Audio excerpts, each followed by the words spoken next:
present I'm Sorry I Haven't a Clue, the antidote to panel games.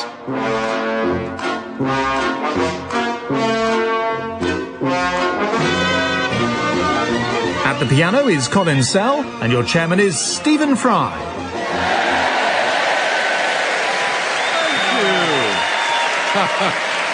Thank you so much. Thank you, ladies and gentlemen, and welcome to Just a Minute. Oh, I'm sorry. I'm new to this. Hello and welcome to I'm Sorry I Haven't a Clue. You join us this week in London's glitzy West End at Her Majesty's Theatre. This fine venue is situated on London's famous thoroughfare known as Haymarket. Now a busy one-way street, it acquired that name because the traffic travels only one way.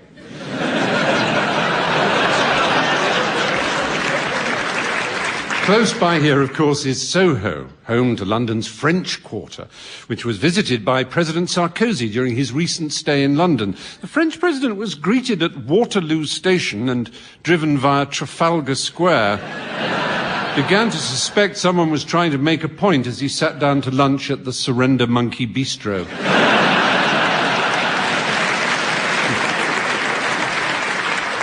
Also in Soho is London's Chinatown, where visitors flock to the annual International Festival of Feng Shui. We can't say where this year's venue is because they keep rearranging it.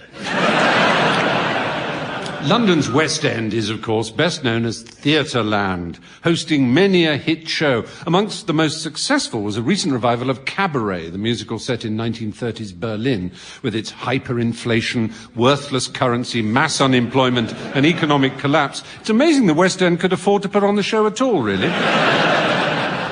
One of the stars making Cabaret such a hit was Julian Clary. Now, Julian, you may remember, began his career as the Joan Collins fan club with Fanny the Wonder Dog. However, when her teeth fell out, meaning she couldn't chew her bones properly, and she took to sniffing strange men's trousers, Julian and Fanny sent her a get-well card.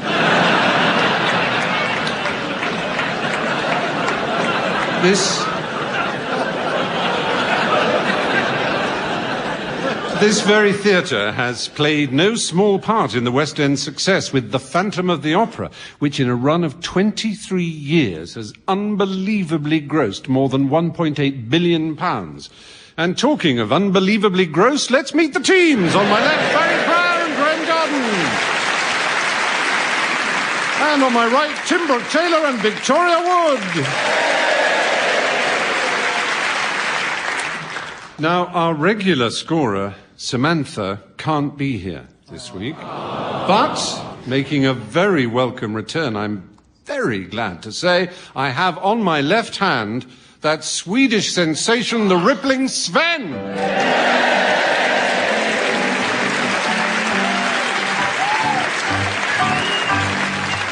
Okay, now we kick off today with the round called Uxbridge English Dictionary. The English language has a plethora of terms which appear to be interchangeable, but that isn't always the hold-all. There are many people who have no clear understanding, for example, of the important difference in definition between salt water and brine. Well, salt water means water containing a strong solution of salt, usually sodium chloride, although in chemistry labs it can be potassium chloride, whereas brine is how the Queen addresses the Prime Minister. However, meanings are constantly changing. So, teams, let's hear any new definitions you may have spotted recently. And, Tim, you can start. Aficionados, charity for orphan fish.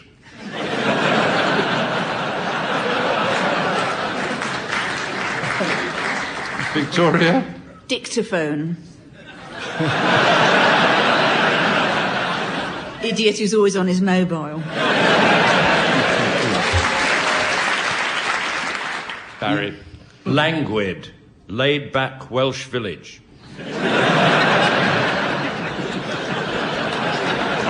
Graeme? Nicotine. To arrest a youth.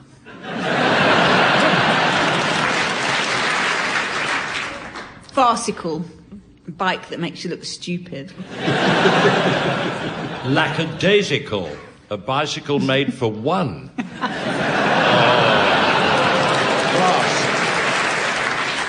Scrutineer, what MFI tells you to do.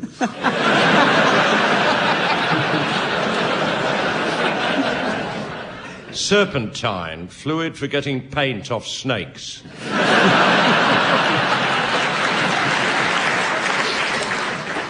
Puny, the religious equivalent of tennis elbow.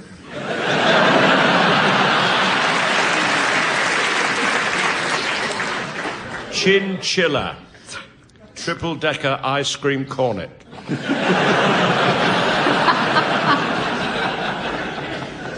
Chatelaine, couldn't get home in time.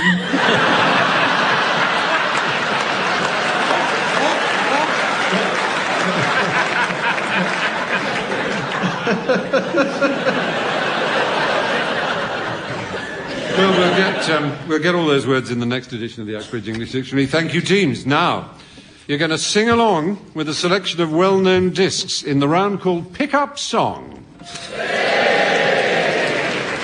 Now, our record researcher, Sven, this week visited the gramophone library earlier when you took the opportunity to ask the helpful old archivists if they'd care to donate something to the good cause of which he's a patron. Sven says they couldn't have been kinder, as a matter of fact, immediately pulling out some old rare 7 inches to put into his charitable body. And Sven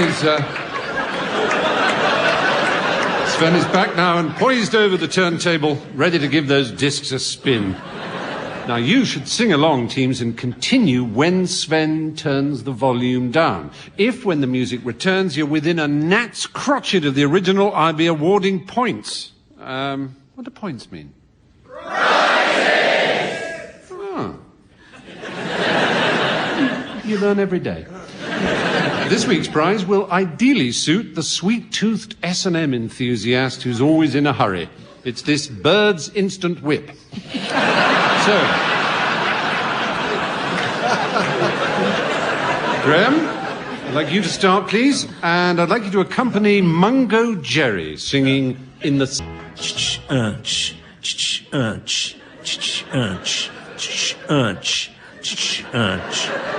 In the summertime, when the weather is high, you can stretch right up and touch the sky. When the weather's fine, you got women on your mind. Have a drink, have a drive, go out and see what you can find. If a daddy's rich, take her out for a meal. If a daddy's poor, just do what you feel. Speed along the lane, do a ton or a ton and 25. When the sun goes down, you can make it good, and they lay by. Make it good and they lay by. Well done. Now, your next, Barry, this should be interesting. I'd like you to accompany your younger self singing on a hit you had that I believe was in the top 10 in Finland. Number 1 in Finland. Number 1 in Finland? Singing They gave away a car with each record. Sorry. Singing then your international number 1 hit, The Purple People Eater.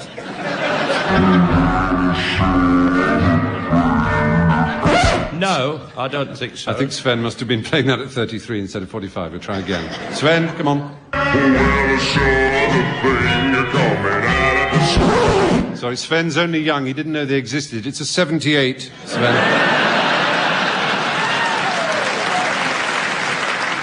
Okay. I love it.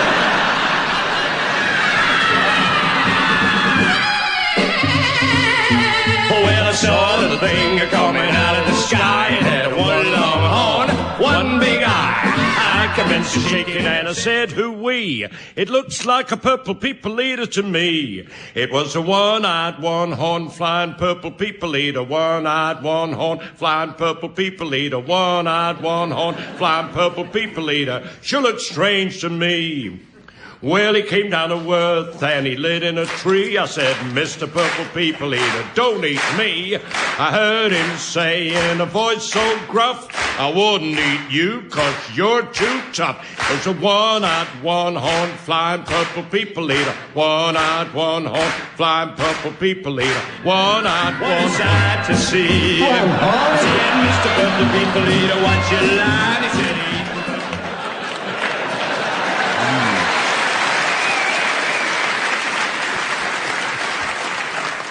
Are you quicker now or are you slower? Maybe the original you started playing was the original. I should have matched that. Whatever happens, I'm never going to Finland.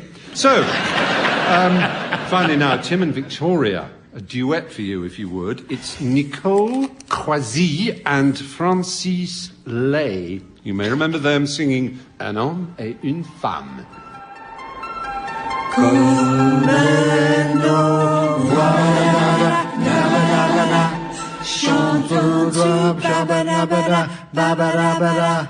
Nos cœurs voient badabada, babadabada, comme une chance, comme un espoir. Combien de joie, bien de drame. Fantastique. Et voilà, c'est une longue histoire. Un homme. Une femme. Oh, fauché. La trame du hasard. 2, 3. Comme nous voilà.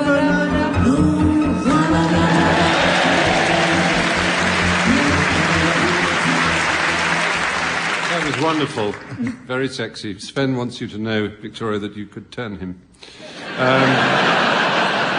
Now, the teams are going to give full vent to their acting skills in the round called Sound Charades. This is played in homage to the erstwhile TV favourite Give Us a Clue. And that's homage as in the expression Ronnie Biggs, the great train homager. The original was a TV version, you may remember, of charades with mimes conducted in total silence to an appreciative audience. The team's version is exactly the same, except for the bit about the silence and the appreciative audience. The grand master of the game, of course, was Lionel Blair, who still holds, he still holds, you know this, the world record for a successful mime at just under 3 seconds. When given the hunt for Red October, he indicated second word sounds like and pointed to Timmy Mallet.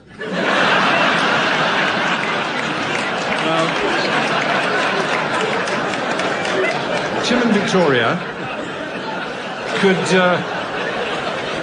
Victoria, could you start, please? Your title will shortly be displayed to the audience via the touchscreen laser display. And here's the mystery voice for listeners at home. The young Victoria. The young Victoria. Okay, Victoria and Tim, off you go. There's 3 words, and it's just a film, isn't it, I think? Anyway, it goes like this. David. Yes, dear?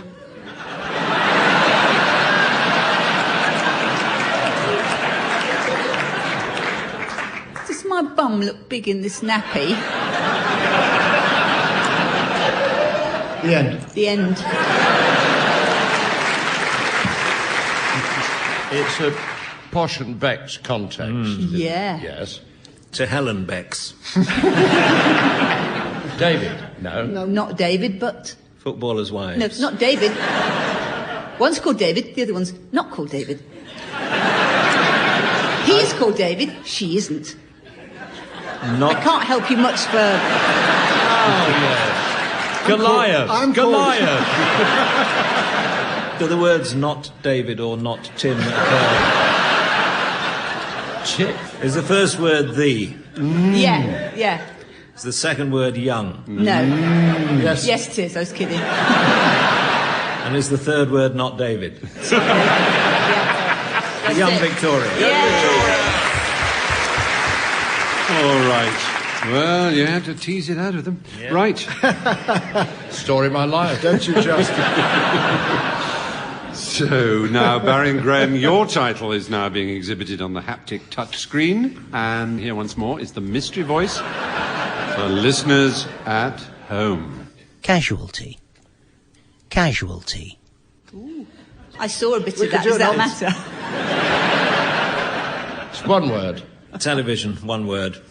Dougal. Hamish! Hamish, you'll have had your tea. Well, no, actually. No. Well, look here, just for once. Why don't you join me? I'm having a few friends over. Oh, for tea? Of course, for tea. Oh. Yeah.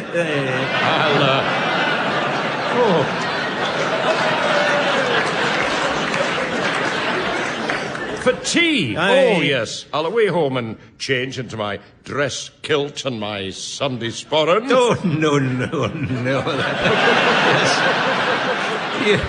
You just come as you are, man. Not even a top hat? No top hat. It's a very informal do. Oh, I'll be there. Good. That's it.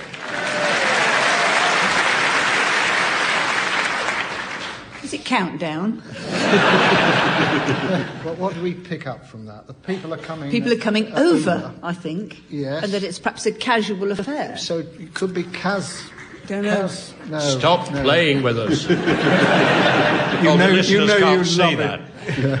No, is it Casanova, which is suggested? No. Oh, stop it. Very close. You've got it. What? No, I haven't. I saw the first three letters, that's all. What were they? C-A-S. Oh, there's a confession. You said one of the words that is the first three Yes, syllables. exactly. Oh, you're playing with us. I don't know what you're talking about. The coming over. Coming over. For over. Is it formal? It's casual. Casual. Casual tea. Casual.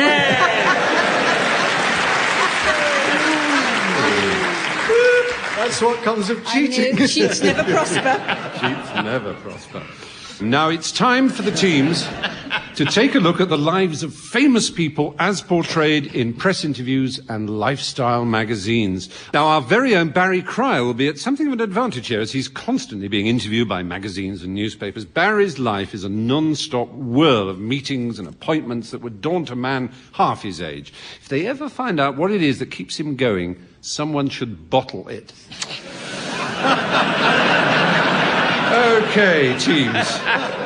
Now, I'm going to read to you from a selection of genuine magazine and newspaper cuttings concerning a well-known personality. However, certain key words or phrases have been removed, and your task, teams, is to guess what the original wording might have been. Today's subject is heiress and bonne viveuse Paris Hilton.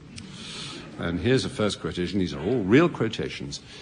There's a lot of heiresses out there, and I don't see any of them doing what I've done. It's Paris Hilton PLC, baby. I have so many projects. I go around the world every 3 days designing and personally approving it all. I have one partner. We both own it. He does the business side, and I... Don't. His first name is Fred. I can't... Spell Fred. That's an extraordinary good guess. She actually said, I can't spell his last name. I watched Disney animated films when I was a child. My favourites are Sleeping Beauty and Cinderella. I think I'm more like Snow White. She was always... Feeling happy.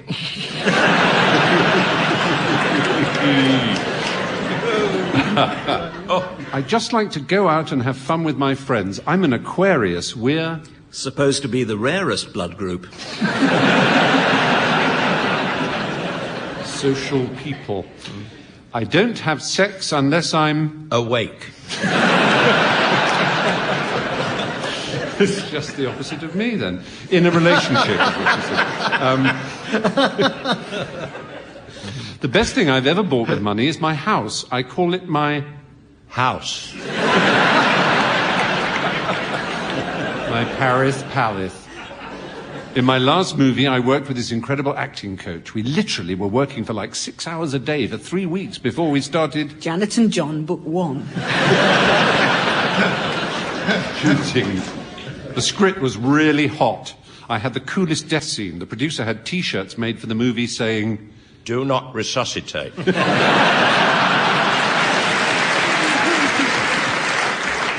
See Paris die, whatever, is what she said. We were going to release my first single in Europe first and test out the song. But within 30 seconds, it was playing on the radio stations. It's infectious, and people are saying... They'd rather have measles. I like cry when I listen to it. It's so... So...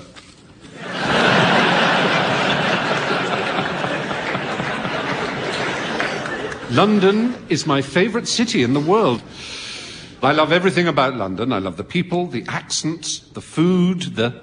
Gondolas.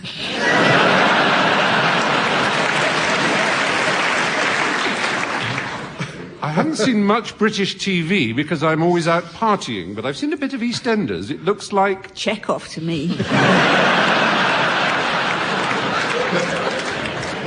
It looks like it's set in 1988, she said rather rudely. If I couldn't act, sing, model, or design, I'd... Find something else I couldn't do. Work in a pet store is her offering. And finally, I'd love to have children in the next 2 years. I'd like 3 or 4. I'll name my first girl... Girl 1. London, in fact. Oh, London. Well, brilliant. Your answer's much better than hers. OK, the teams, ladies and gentlemen, are going to sing for us again now. In a round called Just a Minim. It's a musical tribute to the wireless favourite Just a Minute, hosted by the irrepressible Nicholas Parsons. You know, when the BBC first sought a chairman for that show, they insisted it be in capable hands, and incapable they got. In Just a Minim, the teams will attempt to sing a well-known song without hesitation, deviation, replacement bus service, or repetition. Accompaniment will be provided at the piano by Colin Sell. Now, we have exciting news about Colin's career. I can't say too much, but if I mention the words Van and Morrison, you'll immediately guess Colin's got a supermarket delivery job.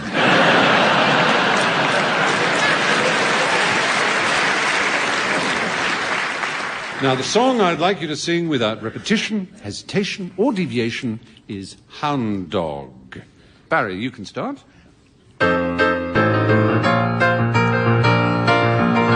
You ain't nothing but a hound dog, crying all the time. You are as naught, a mere cur. You ain't... Who buzzed That was me. Oh, well done. Because he just stopped. He did stop, didn't he? All right, Victoria, it's yours, and there's... From where he... Whence? You ain't never caught a rabbit. You ain't never caught a rabbit. Okay. Have you never You caught a ain't rabbit? never caught a rabbit. Ooh, Joyce Grenfell. Ooh, lovely rabbit. Sorry. Well, they could make you go, couldn't they? Sorry. You ain't never caught a rabbit, and you ain't no friend of mine. When they said you was high class, well, that was just a lie. They told me you were not common, and that wasn't strictly true. Oh, You Barry, haven't grabbed Barry, any bunnies. No, there was said was repeated. Oh. Said. There was a repetition. It said Yes. harsh, but within the rules. Yeah. Barry? I'm sorry. Oh, not a popular challenge. That was the Clement Freud Memorial interruption.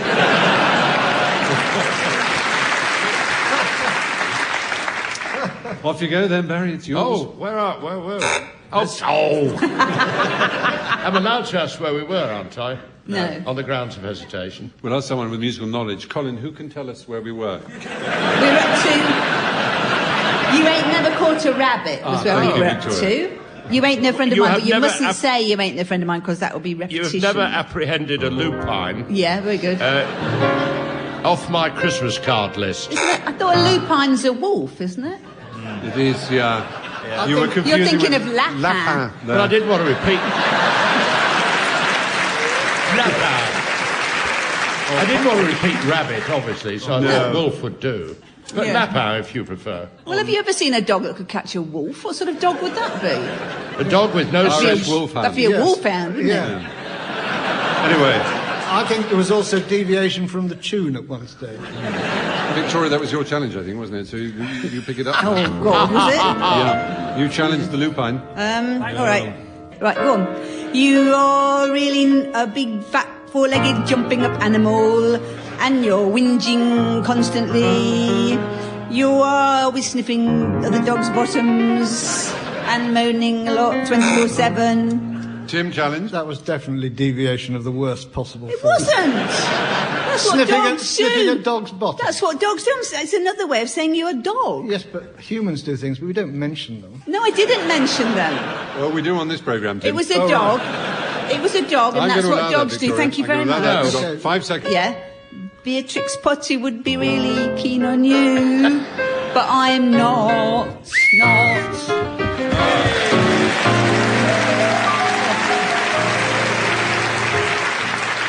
Well, Sven blew then, so I wasn't sure what was going on, because I was... I think Victoria won. Thank you. Good. It's very nearly the end of the show, but there is just time to fit in a round of Builders Radio Times. In fact, Sven has to nip off to make sandwiches now for some builders that he has working at his house. No matter how many times they ask for cheese and gourmet chutney, he always palms them off with relish. So, while he's away enjoying that, I'll ask the teams to suggest TV and radio programmes listed in an edition of the Radio Times compiled especially for members of the building trade. You can start this one, Victoria. The Hod Couple. Tim. Start the week midweek. DIY and Pasco. The Bill. That's very popular. I can't believe that's my gutter. It ain't dry rot, Mum. Oh, bother, where art thou? Plastermind. I know what you didn't do last summer.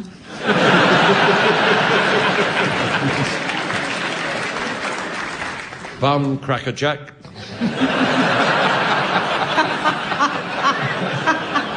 Pencil.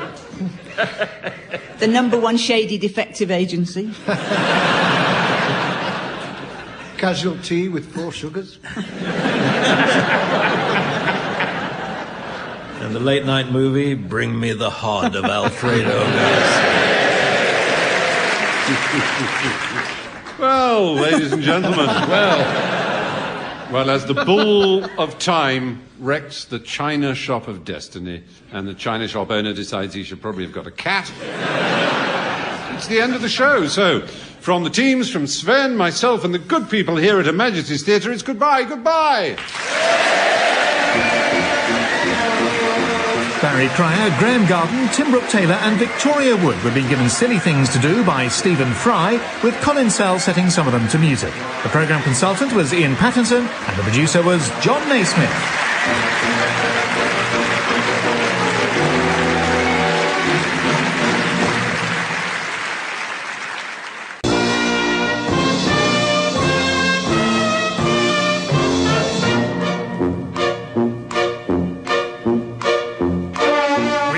I'm sorry I haven't a clue. The antidote to panel games.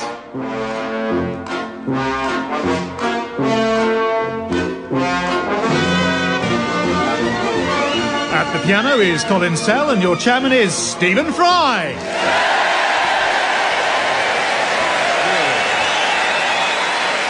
Thank you. Hello and welcome to I'm Sorry I Haven't a Clue. You join us for a second week in London's West End at Her Majesty's Theatre. It was in 1705 that the playwright and architect John Vanbrugh decided to build the theatre on this site and sought funding from fellow members of the famous Kit Kat Club. But they were having a break, so he had to wait. Vanbrugh then approached the Royal Westminster Bank with his business plan. Not only were theatres notorious loss-making enterprises, but also Vanbrugh was frequently bankrupt, and as a hopeless, habitual gambler, was a regular inmate of the debtors' prison. So the bank made him chairman. A stone's throw distant is Covent Garden, where in the 1850s William Gladstone spent his evenings saving the fallen women of the area's many brothels. Eventually exhausted by his selfless devotion to the cause, his physician suggested he urgently devote his energies to saving the local clap clinic. Famous institutions here in Westminster include the old Royal London Hospital, which was recently the subject of restoration work. However, disaster struck when the homeopathic wing collapsed because they used scaffold poles, which were just 1/1,000,000th the strength of proper scaffolding that actually worked. Let's meet the teams. On my left, Barry Cryer and Graeme Garden. And on my right, Tim Brooke-Taylor and Victoria Wood.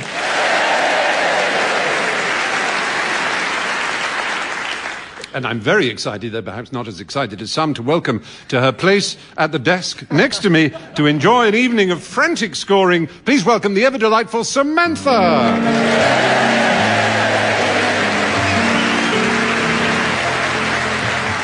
We launch ourselves into this new series, team, don't we, in troubled times. Such is the poor state of our economy, swinging cutbacks and redundancies are even hitting employment levels in broadcasting. Jobs deemed no longer necessary include the You and Yours award speechwriter, Dale Winton's Ron Seal artist, and Chris Tarrant's entire team of sincerity wranglers. With programmes thus pared to the bone, I'm going to ask the teams to suggest cut-price versions of popular films or shows for TV or radio which might be made under such constraints. Barry, you can start. The Devil Wore Primark.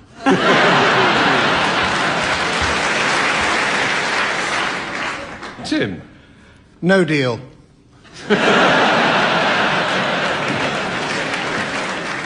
Victoria? The Rain Hoods of Cherbourg. Graeme? Harry Potter and the Paul Daniels magic set.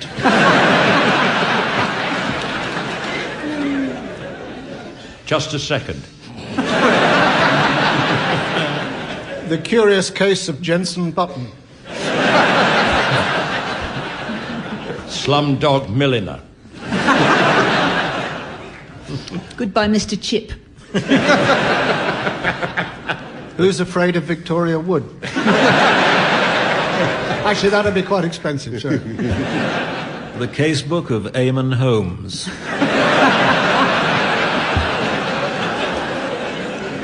CSI Macclesfield. And Judy. Question, Tim.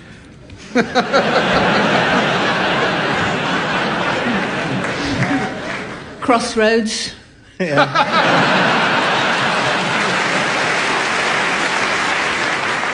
Now, the teams are going to sing for us in a round called, yes, a round called One Song to the Tune of Another. Oh. Now this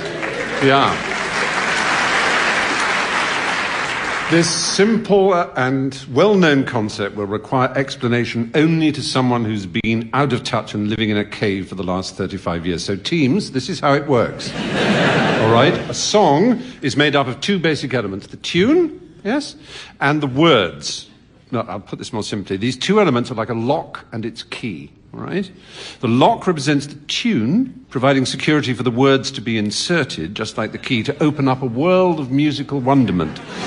But not all locks have keys, do they? Certain types of locks, right, such as those used to secure bank safe or bicycles or other low-value items, employ a secret series of numbers which create a mechanical code to thwart any would-be thief. But for this to be effective, you must have the most baffling combination it's possible to devise. At the piano, Colin Sell.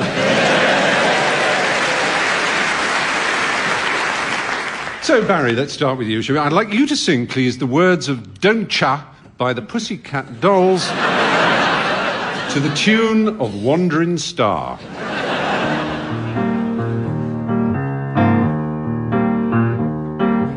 I know you like me. I know you do. That's why whenever I come around, she's all over you, and I know you want it. It's easy to see, and in the back of your mind, I know you should be on with me. Don't you wish your girlfriend was hot like me? Don't you wish your girlfriend was a freak like me? Don't you wish your girlfriend was wrong like me? Don't you wish your girlfriend was fun like me? I know she loves you. I understand. I'd probably be just as crazy about you.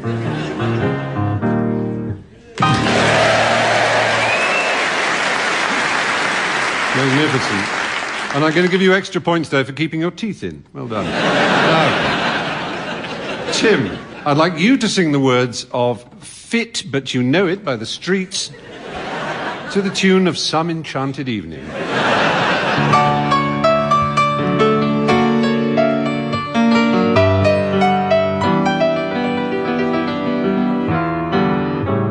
See, I reckon you're about an 8 or a 9, maybe even 9.5 in 4 beers' time. That blue top shop top you've got on is nice, but too much fake tan though, and yeah, you score high. But there's just one little thing that's really, really, really annoying me about you. You see, yeah, like I said, you are really fit, but my gosh, don't you just know it? I'm not trying to pull you.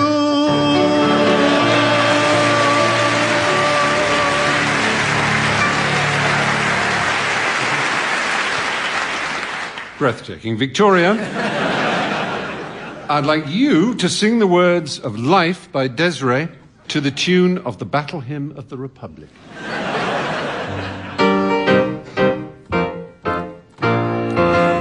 I'm afraid of the dark, especially when I'm in the park, when there's no one else around. Oh, I get the shivers.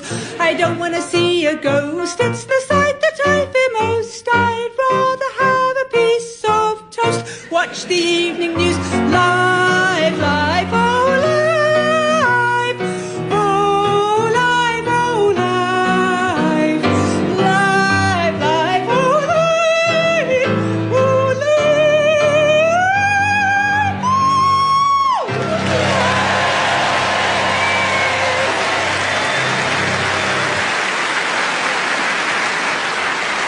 Brilliant. I don't think even Tim could hit that note. And finally, Graeme, I'd like you to sing the words of Evil Has No Boundaries by Slayer to the tune of Wonderful Copenhagen.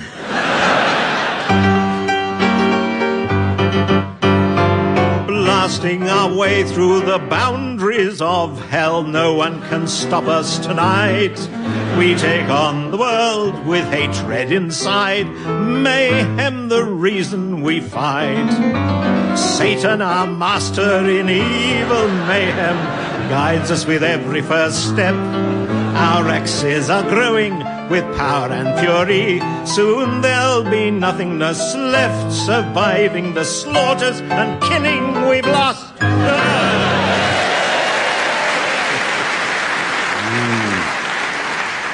Thank you, Graeme. You have pleased the Dark Lord. Well, the next game is called Word for Word, and it's a word game all about words. So one team should start by taking turns to exchange a random series of words which must be totally unconnected. For example, if the words fat and duck were followed by diocharm and Imodium, that wouldn't do. Tim and Victoria, you can start exchanging your words, while Barry and Graeme, you should carefully monitor their words and challenge to takeover play if you detect a connection. So off you go, Tim and Victoria. Marzipan. Skirting board. Oh, there's a challenge there from Graeme. Most people don't know marzipan is made from what you can scrape out from behind the skirting board. That is true. Tim can vouch for that. Yeah. Definite connection. They've admitted it. So we it's give up. Adjudication, Yes, Stephen. I'm giving it to you two. Right, now. okay. Very early challenge. Very well done. Right. Allergic. Carpet. What? No, that was Graeme. I'm challenging allergic to himself. carpet. Yeah. You're allergic to carpet? Yeah, Especially if it's got marzipan on it. yeah. Right. I can't go near tufted shag or nothing. Yes. Well, that rules that out. then. Yes. Yeah. It was never ruled in, Tim, was it, really? See if we can get a run going, though. Come on. No connection. Curious. Come on. Beige. Exit. She's looking around Looking the around. theatre. Well, just be glad there is one. Guitar. Table. Flute. Tango. Meringue. Oh, Please. flute and tango. Well, that's boring, isn't it? Fruit drinks. Tango. No, flute. Will you pay attention? Flute. The Chinese In the flute. Chinese market, they're flute drinks. All right, come on. Graeme and Barry, off you go. All right. Diaphragm. That's got to be a first, Tim. Hesitation.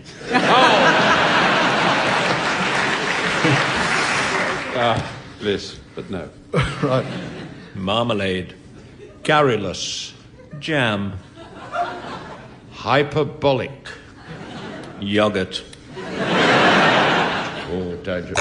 Oh, yes, Victoria's coming. That's a sort of yogurt, isn't it? Hyperbolic.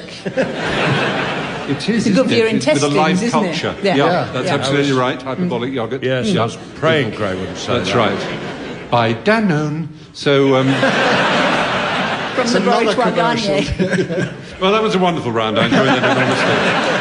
Hurrah. Now, of all the board games one commonly hears played on the radio, there's none that compares with our very own compendium of fun, Bordeaux.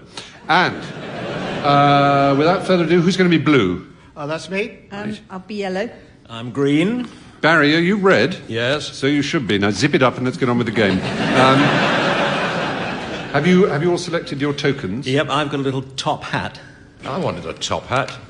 Oh, I'll take the little racing car. I suppose I ought to have, being a girl, ought to have either the iron or the thimble. So I'll choose the Kalashnikov. And Tim? I'm a little teapot. Of course you are. So, let Bordeaux commence. I'm sitting to the right of the dealer, so I'll start. 4. Fleet Street, Leicester Square, Piccadilly. Oh, Waterworks. Well, hurry back. Victoria, you better start. Okay. Lucky. 3. Wormwood Scrubs. Look, your second W is on a triple word score. Oh, that's 4 points. Now, that means I think you can either have a green wedge for science and nature, or you can have a house. I'll have a house, please. Oh. A semi. All right, it's me, isn't it? Yes, Graeme. Whoa, 17 the hard way. Right.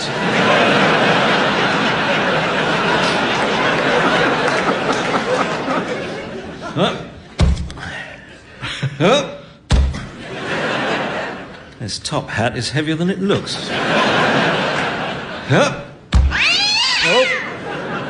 Right, near enough. I'll put a little house there. My throw, I believe. Yep. 5. Cricklewood Lane, and this one's free, so I think I shall erect an erotic gherkin. I'm back. Oh, Barry. Right. Don't wear white trousers. A little spotting there.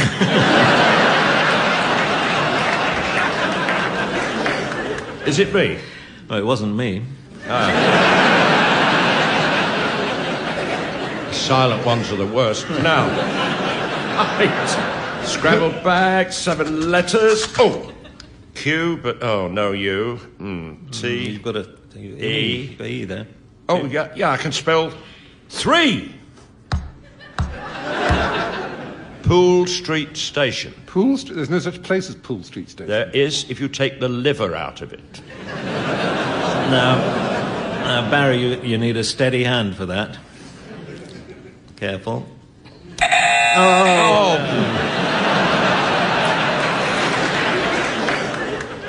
Okay. Oh, clickety-click. 1. What do I do now? Black 10 on the red jack. Oh, good thinking. Checkmate. I don't think so. Queen's Bishop to Old Kent Road.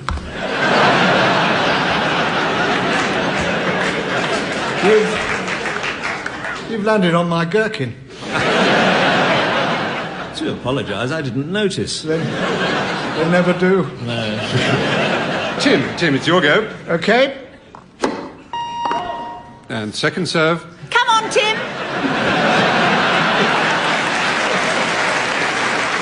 What's the score? 15 love. Thanks, darling. Now, here goes. Chance. Mrs. Bunn, the butcher's son. Go direct to jail, do not pass water. Bad luck, Tim. Excuse me, how long is this supposed to take? It says on the box 5 to 7 years. 3. Park Lane. Gotcha, pal. You owe me rent. Got 28 hotels on Park Lane. No, I think you're only supposed to have 27, Tim. Damn, I better remove one from the stack. Yep. This no, one? no, go for the one on the other side. Let me do it my way. Easy does it.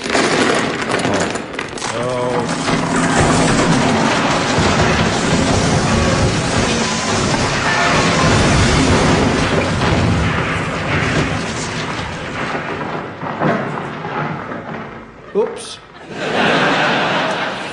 Well, never mind. It still fails to work as an outdoor game as well. So the teams are now going to indulge us with some good old-fashioned letter writing next. The round is played in support of Post Office Awareness Week as our Royal Mail faces privatisation at the hands of Peter Mandelson. Who else could promise to deliver letters arriving every day at the crack of lunchtime? Rumour has it that the parcels handling service might go over to TNT. So much more efficient than having to smash them manually. So I'd like you to take it in turns to improvise the correspondence between two famous historical figures, Barry and Graeme. I'd like you to start by composing a letter from John Brown to Queen Victoria. Then Tim and the confusingly named Victoria will come up with the reply. However, the challenge is that the letters must be constructed by each panellist alternating one word at a time. I shall signal the end of the correspondence by blowing this, like so. Off you go, Barry and Graeme. Dear me.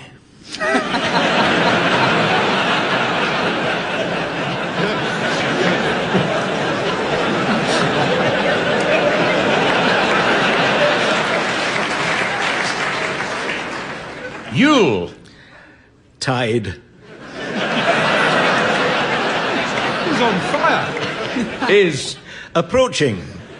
Therefore, I wish to ask you if it would be possible for you to attend a function during the week beginning December the 21st at my house where we will have plenty of sustenance. Furthermore,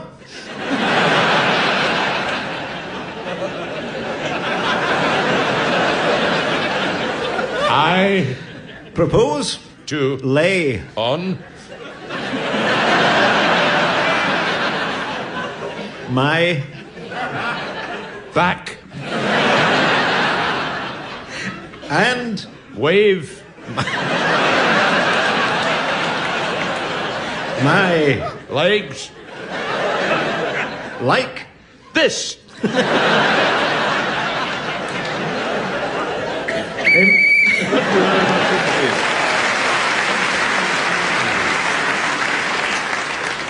Right, so Tim and Victoria, if you'd like to compose your reply, please. Dear Brown. or Gordon. we Received a missive. from You. which Discombobulated.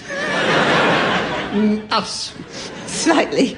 that Nevertheless. we Will. have Great. expectations Of. you Waving. to Me. Or Not. as You. wish. We. Like Trifle. lots. I Particularly prefer to eat lots of trifle in my bed. so That you could enjoy it with me in my bed.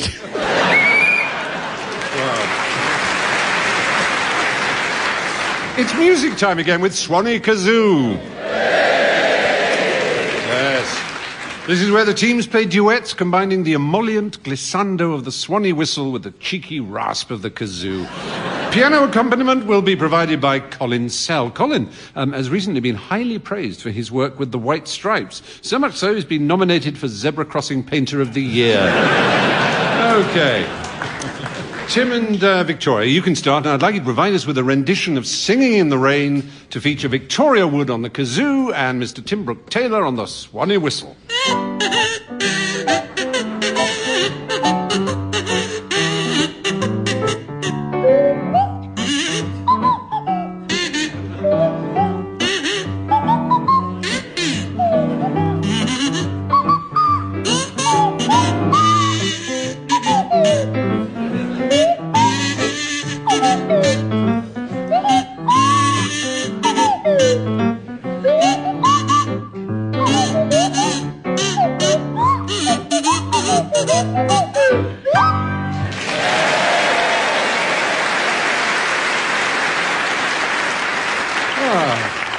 Takes you to a new world, doesn't it? Barry and Graeme, I'd like you to provide us with a rendition of Yeah Yeah by Georgie Fame to feature Barry Cryer on the kazoo and Graeme Garden on the Swanee whistle.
Come very nearly to the end of my to the end of the show. There is just time for a round about dogs. Samantha has to nip off now. She has a part-time job driving for a breeder who sells spaniels to wealthy foreigners. Last week, she delivered a Springer and a King Charles Cavalier. And today, Samantha's hoping to have an American Cocker in the back of the van. Now,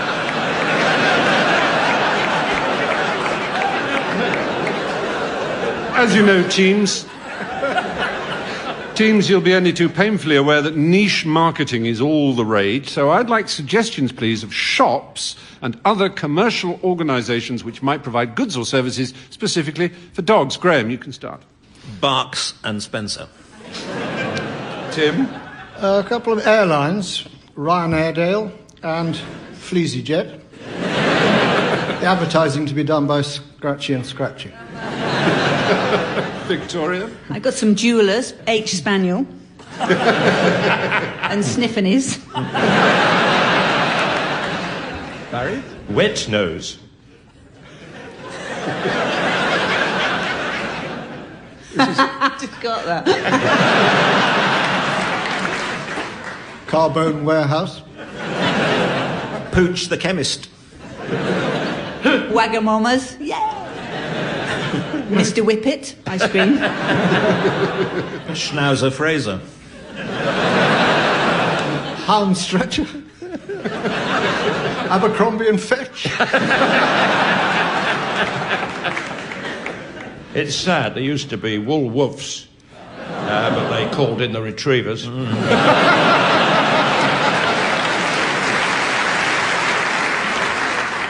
And so, ladies and gentlemen, as the muffled mobile of time goes off in the theatre of destiny, and the surgeon of fate realizes he's sewn his phone inside a patient once again, it's time to end the show. So from the teams, from Samantha, myself, and the good people here at Her Majesty's Theatre, it's goodbye. Goodbye! Barry Cryer, Graeme Garden, Brooke-Taylor and Victoria Wood were being given silly things to do by Stephen Fry, with Colin setting some of them to music. The programme consultant was Ian Pattinson and the producer was John Naismith.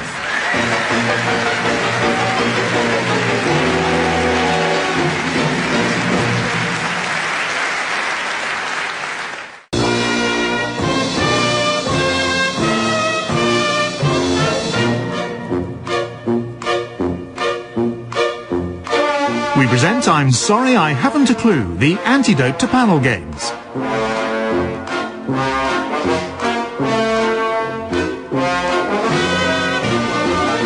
At the piano is Colin Sell, and your chairman is Jack D.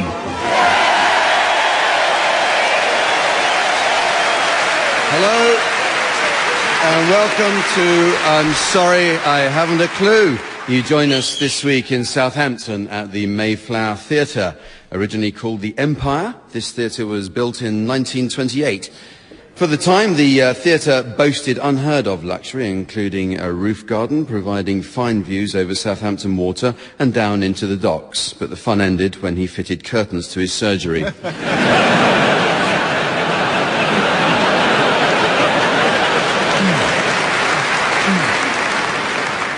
Prices for the best seats in the Grand Circle were typically 28 pence, and you could get a seat in the balcony for just 6 pence. But back then, a 4-bedroom house in Southampton cost £700. You'd be lucky to get anything like that price today. At a memorable Sunday afternoon concert in 1945, Ted and Barbara Andrews introduced their 10-year-old daughter Julie to this very stage. She stood on her box and began to sing, and we all know what happened to young Miss Andrews after that. She was rubbish. So she went into the family liver salts business.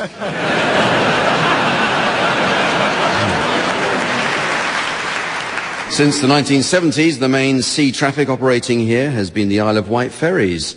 And now it's become fashionable to do derogatory jokes about the Isle of Wight on the radio. But if you're listening in the Isle of Wight, there's no need to worry. The radio is that magic talking box in the living room next to the mangle.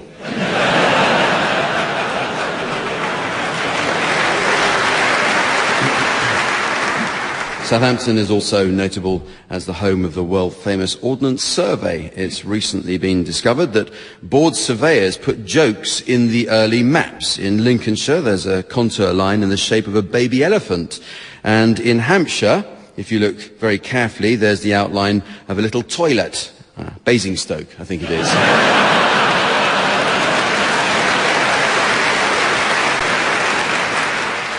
Let's meet the teams. On my left, Barry Cryer and Graeme Garden. And on my right, Brooke-Taylor and Jeremy Hardy. And making a welcome return and eager to enjoy the action, please welcome our scorer, the ever-delightful Samantha.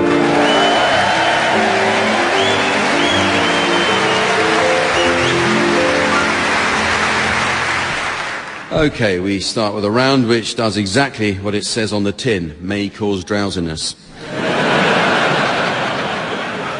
With insurance claims and safety measures in mind, teams, I'd like you to share any warning signs you may have spotted recently. Graeme, will you start, please? On an England football tour, do not leave wags unattended. Tim? Maternity ward, allow 28 days for delivery. Jeremy? On a white van, no tools left inside overnight, only in the driving seat during the day. Barry? Roll on mum deodorant, Unscrew top and push up bottom.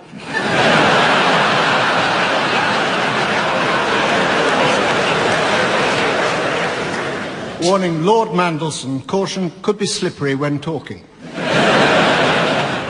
Outside Royal Bank of Scotland headquarters, management are not responsible.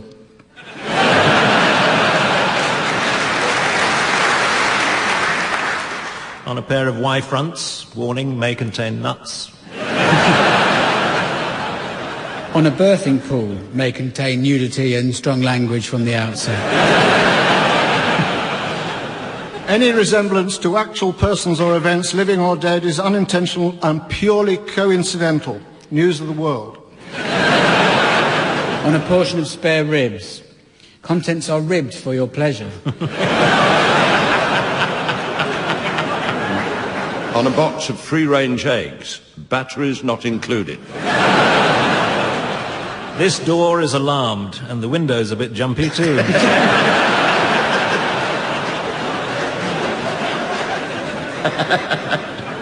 The teams are going to sing for us now in the round called One Song to the Tune of Another. Now, you'd need to have been cut off from the comedy business for 35 years not to know how this works. So, teams, this is how it works.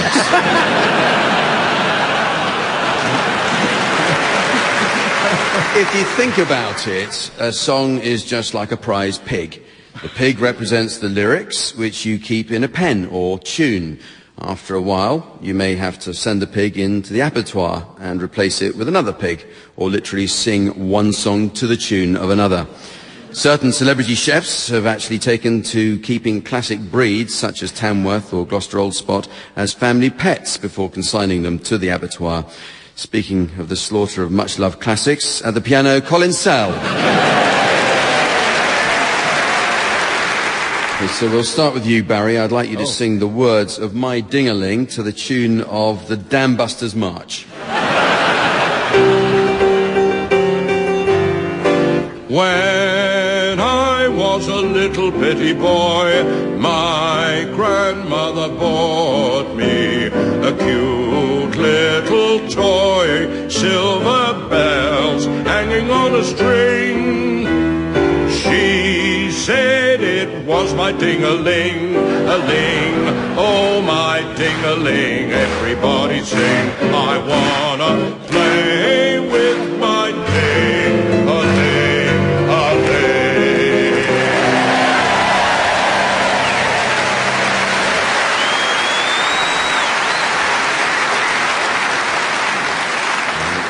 Thank you very much, Barry.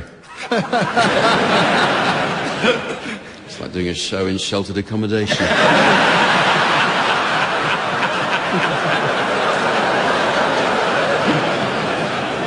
You now, Tim, I'd like you to sing the words of Psycho Killer by Talking Heads to the tune of Ruler of the Queen's Navy from HMS Pinafore.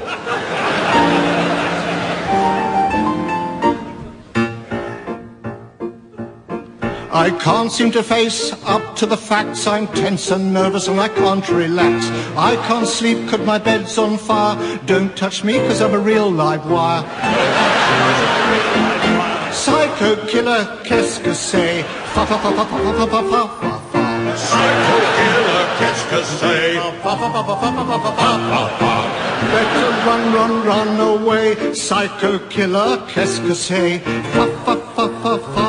Better run, run, run, run away. Run, run, run, run away. You start a conversation, can't even finish it. You're talking a lot, but you're not saying anything. You start a conversation, you can't even finish it. You're talking a lot, but you're not saying anything.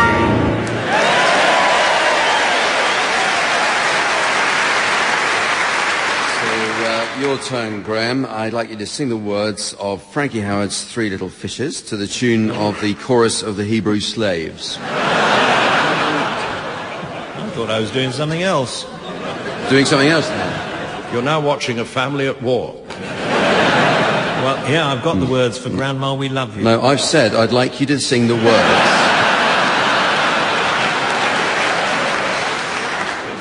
What is this position if I'm not in charge? Have you got the right words? We wanted Graham Norton.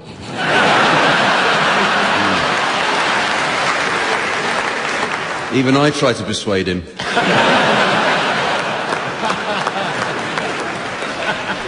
Your turn, Graeme. I'd like you to sing the words of Grandma, We Love You to the tune of O Sole Mio.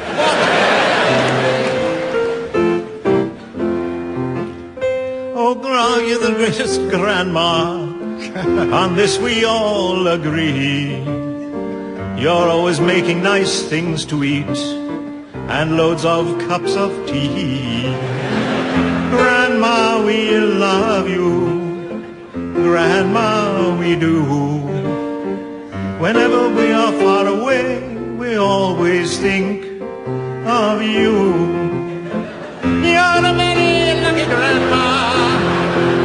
We really have to say, not just for winning bingo, but for having us here to stay. Grandma, we love you. Whenever we are far away, we always think of you.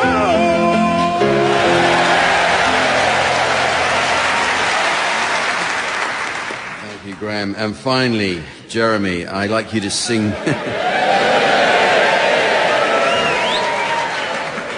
Well, actually, I'd just like you to sing. I'd like you to sing the words of So Macho by Sunita to the tune of the Marseillaise.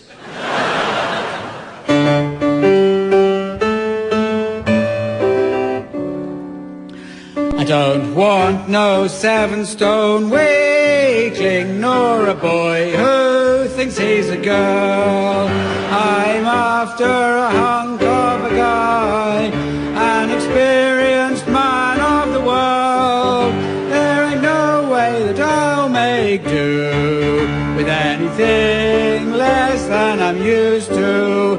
If I have a man tonight, he's got to be right.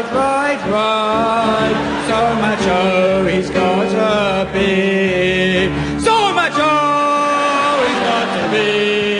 Big and strong, enough to turn me on. He's got to have big blue eyes, be able to satisfy. He's got to be big and strong.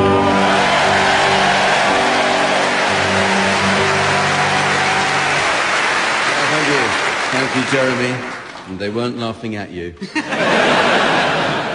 The next round is about telephone communication, although it seems these days you never actually get to speak to a real person. Bearing in mind that most of us only ever speak to machines, the teams are going to imagine what voicemail messages might have been left on the answer phones of various historical figures. Okay, so I'll start you off with this answer phone message. Belay there, me hearties. You have reached the instrument of Admiral Lord Nelson. I'm out at the moment, rounding the horn. Please leave a message after the tone. Off you go. Hello, cheeky sailor. Napoleon Bonaparte speaking, but you can call me Boney, and you know why. My little broccoli spear. My fleet is heading for Trafalgar, but I'll be with you at half-time, so polish your column, you naughty mange do. Be happy, love nappy. Hello, Emma Hamilton here. I count the hours until once more I'm in your arm.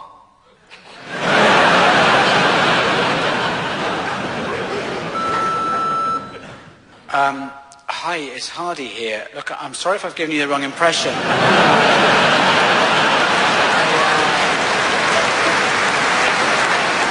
I really like you as a friend, and I respect you as an admiral. It's just, I just don't think about you in that way. It's kind of maybe more like a brother. Anyway, I'm cool about it, so I hope it hasn't spoiled things, because, I'd hate that. Anyway, okay, take care. Bye.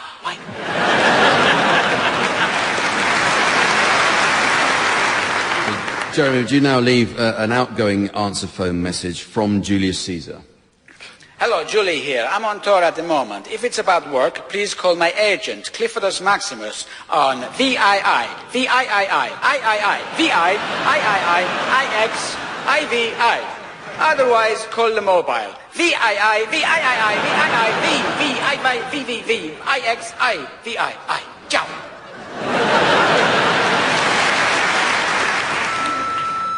Julius Caesar, sorry to hear you're out.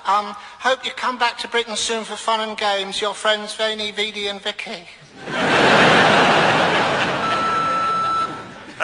Hello, Mr. Caesar. This is Jack calling from the Regional Planning Office regarding your planning application to divide all Gaul into 3 parts. Just to confirm, it is 3 parts, not 4, as that would require an RPO 57/Y.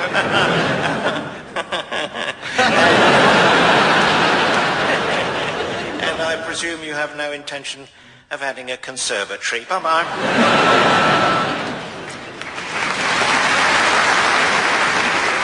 So, Tim, now perhaps you'd leave an answer phone greeting for Joan of Arc. Hi, Joan of Arc ici. Believe me, I'm hot, very hot. Please leave a message, no faggots, I've had enough of them. Philippe Phillop here, shoes you choose. Your asbestos fireproof Wellingtons are ready. Get round here, hotfoot, no offence. Love you, Johnny. Hi, are you satisfied with your current fuel supplier? Why not ensure winter warmth at manageable prices with British Gas? Meeting all your heating requirements, be they gas, electric or bundles of firewood. Call us on our free phone number and say goodbye to the shivers. Hi, Joan, darling, God here.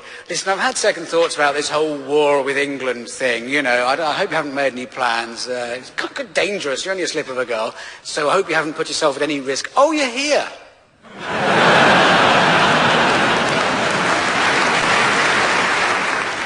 Moving on, the teams are going to take a look at the world of celebrities next. But first, I'm sure every Radio 4 listener will have been saddened at the news of Peter Andre and Jordan's separation. That's how shocked I was to see that lovely pair fall out. Okay, teams, I'm going to read to you from a selection of Genuine magazine and newspaper cuttings concerning a well-known individual. However, certain words or phrases have been removed, and I'll ask the teams to guess what the missing words might be. Today's subject is the entertainment personality, Noel Edmonds. He's very popular, isn't he? So here it goes. Early on in my life, I knew that what I wanted more than anything was to... Boiled eggs. The actual answer is be on the radio. The BBC would not even grant me an interview, but I kept bombarding the pirate radio stations with tapes that I made in the tiny studio I'd created in my... beard.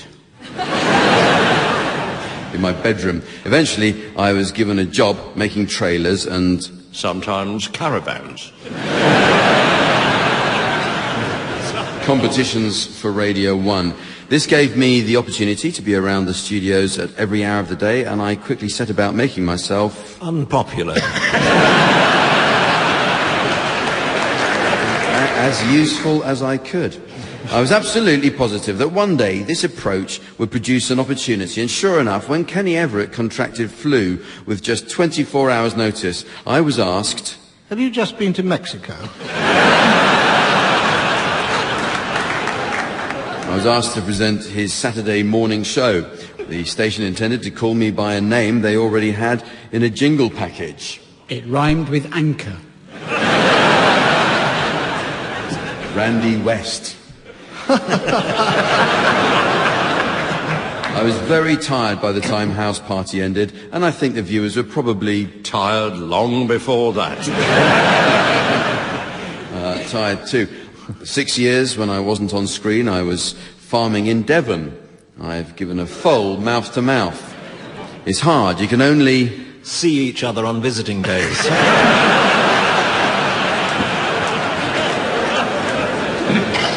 You can only do one nostril at a time. Don't you know about orbs? Orbs are little bundles of positive energy that look like little round planets, but they come in all shapes and sizes. Conventional photography can't pick them up, but curb crawlers can.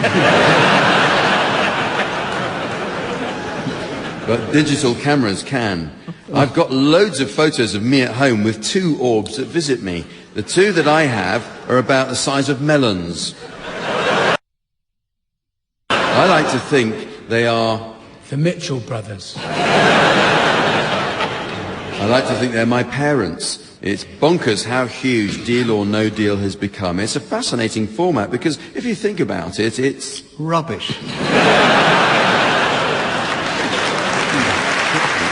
Incredibly complex is what he said.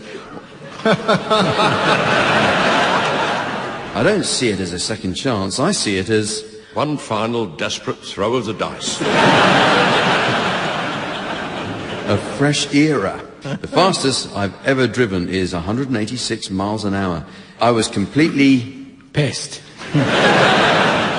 completely naked. Oh, no. I thought I'd take it out for a breather, the poor thing.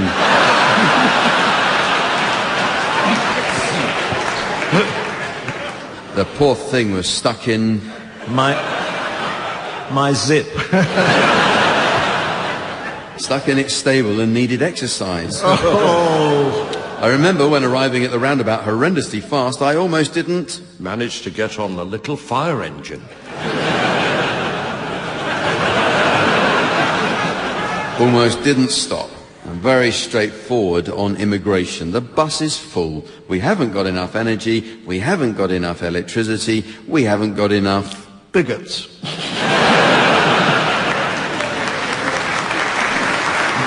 We've got enough of a health service, is what he said. Oh. The teams are set to revive the ancient art of letter writing next.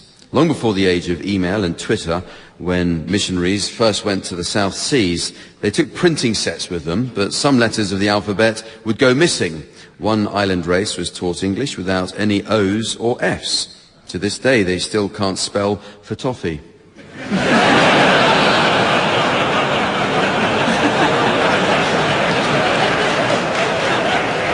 Although I thoroughly recommend their edition of The Count of Monte Cristo.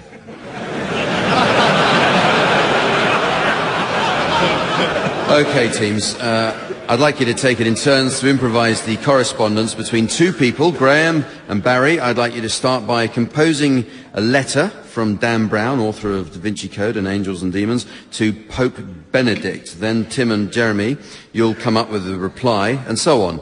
However, the challenge is that the letter must be constructed by each panellist, alternating 1 word at a time. Off you go, Graeme and Barry. Dear Benny, I have just conceived a rather wonderful idea for examining your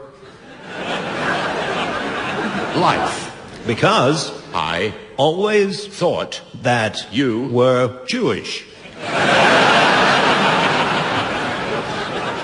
However, I have discovered that you are not Jewish, but amazingly, I find that you are German.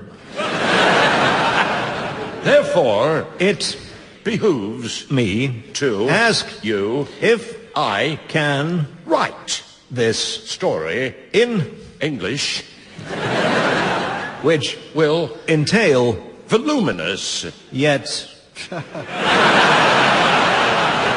scanty, although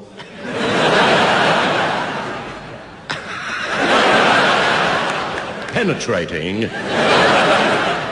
and enlightening explosions of a revelatory nature that will amaze and astound yet lull the audience into a coma. all The best, yours, Dan Boy.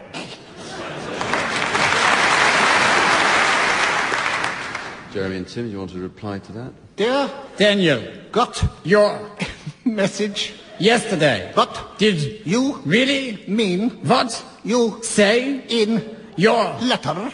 I am apoplectic. As If you think you can make a film without me in it, then you are very much mistaken. taken. I Want to be a big star in the movies and shine all day long. I am singing your praises and talking to my wife Brian who is from Penge. lots of love from your holiness Papa the 123rd. Pope. Kiss, kiss.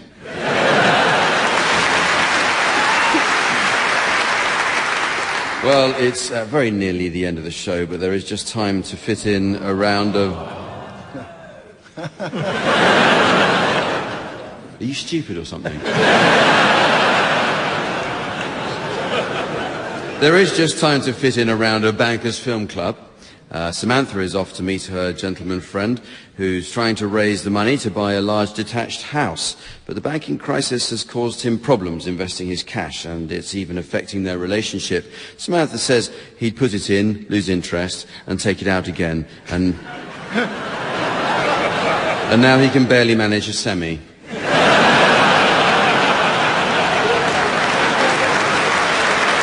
So while she's away coping with that, I'll ask the teams to suggest titles of films likely to appeal to an audience of bankers. Barry, you can start. Casablanca. Tim. Hey up, I could have been a contender. That's Northern Rocky. Jeremy. The Da Vinci pin number. Graeme. Bernie Madoff, Prince of Thieves.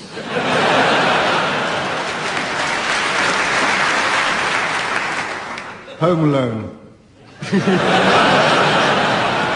Home Alone 2.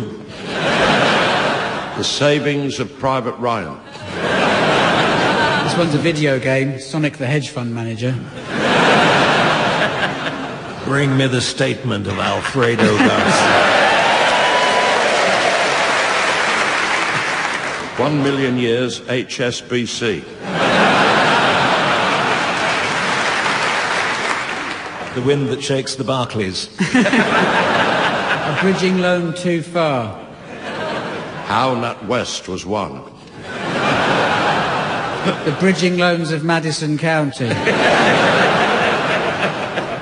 Dial M for merger. Bridging loan on the River Kwai. Fiddler on the Take.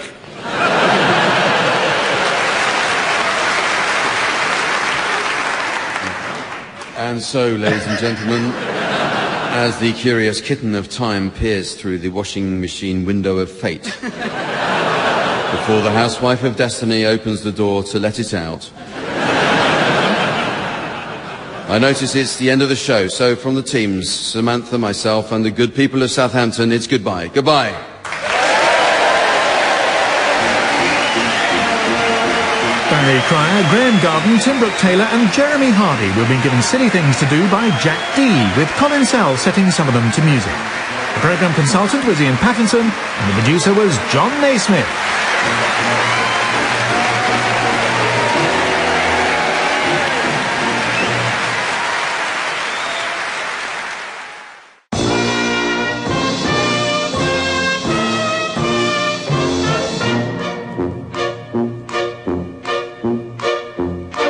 We present I'm Sorry I Haven't a Clue, the antidote to panel games.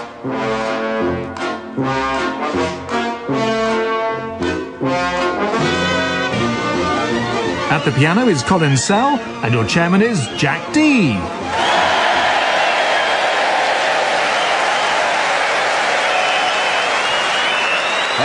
welcome to I'm Sorry I Haven't a Clue. You join us for a second visit to Southampton, the jewel of England's ferry ports. Until the 1960s, Southampton was Britain's largest continental ferry port, but most of the business moved to Portsmouth when a new harbour opened there. The area had been a slime-green mud basin with leaking oil tanks and reeked of poisoned fish, an area known in Portsmouth as the beauty spot.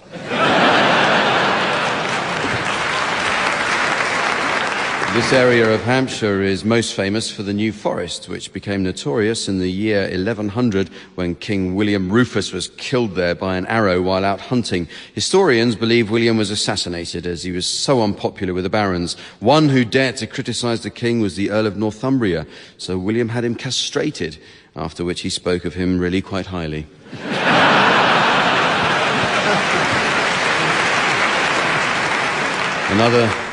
Another theory is that William Rufus was hated because he never married and produced no children, and so it was simply homophobia on the part of the Norman barons. That kind of prejudice is detestable. Typical French. The New Forest is home to the National Motor Museum. This houses the first British car to exceed 100 miles an hour over a measured distance, a 1923 Morris Minor, preserved in the condition it was in when it reached the foot of Beachy Head. The Forest is also home to a new organisation founded by Sir David Attenborough and Dame Jane Goodall, which campaigns against the exploitation of chimpanzees. However, when they moved into their new premises, they struggled to get a piano down the stairs before throwing buns at each other over tea. Famous names associated with Southampton include Isaac Watts, the hymn writer, who was born here in 1674. His best-known composition was "O God, Our Help in Ages Past."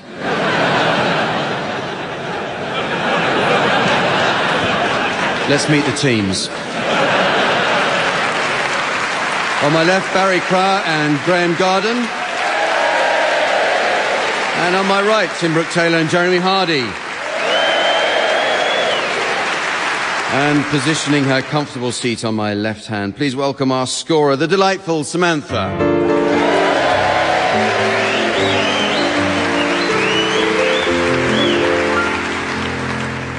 Well, we start this week with some more contributions to the Uxbridge English Dictionary. English is a complex language, and it's easy to get various terms confused. For example, many people are ignorant of the difference between a predilection and a peccadillo. Well, if you take trouble to look them up, you'll find that a predilection is a preference or partiality in favour of something which is always predetermined, whereas a peccadillo is one of those little boats you hire on beach holidays. Anyway, words are constantly changing their meaning, so I'll ask the teams to suggest any new definitions they may have spotted recently. Tim, you can start. Misfit, a great-looking teacher.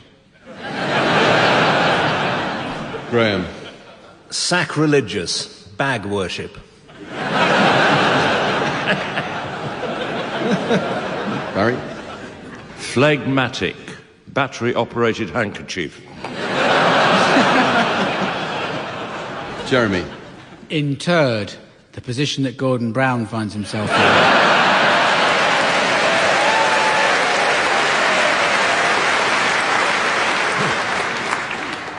Clamour, mallet for opening clams.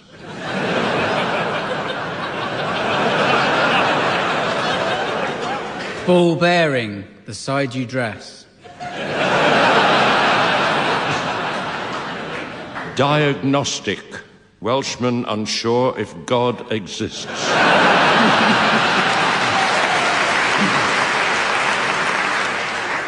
Realist, catalogue of bottoms.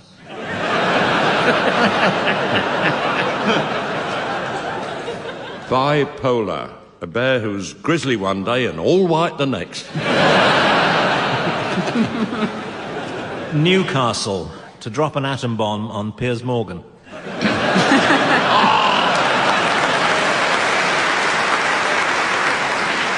Pasteurize, right inside your head.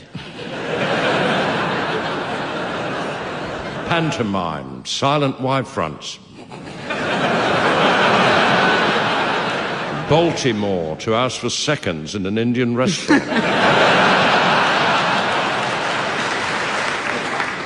Boomerang, show displeasure to a pudding.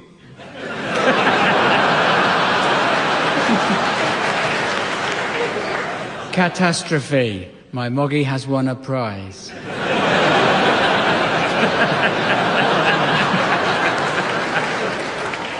The teams are going to treat us to some acting now in the round called Sound Charades. This is based on the old TV favourite Give Us a Clue, which had two vital elements. The charades were played in silence while the audience went wild with appreciation. The team's version differs in the first respect and the second one. The game revolved around miming book or movie titles against a strict time limit. The undisputed expert's expert was, of course, Lionel Blair. His speciality was the films of Alfred Hitchcock, but even he sometimes got them wrong, as Lisa Goddard recalls when they were on tour. She couldn't believe how often Lionel blew strangers on the train.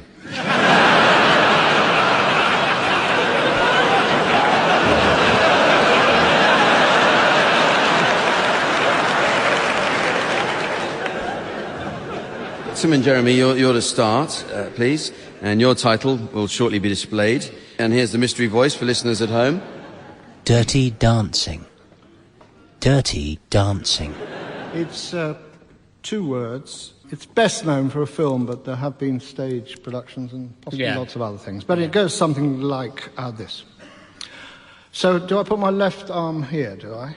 And then I'll lead, You lead, okay, okay, right. yeah. And 1, 2, 3, 1, 2, 3, and turn. And turn. 1, 2, 3, together, 2, 3. Yep, Have you trodden in something? No. You have? No, I haven't. It's all in the carpet. I have not trodden in anything. You have, look, it's everywhere. I can see the prints all over. Oh, yes, I can see what you mean. Oh, dear, no. I'm so sorry. I'm going to have to clean that up now. Oh, no. No, don't do that. Why not? Well, next week I can follow the pattern around the room. Oh. The end.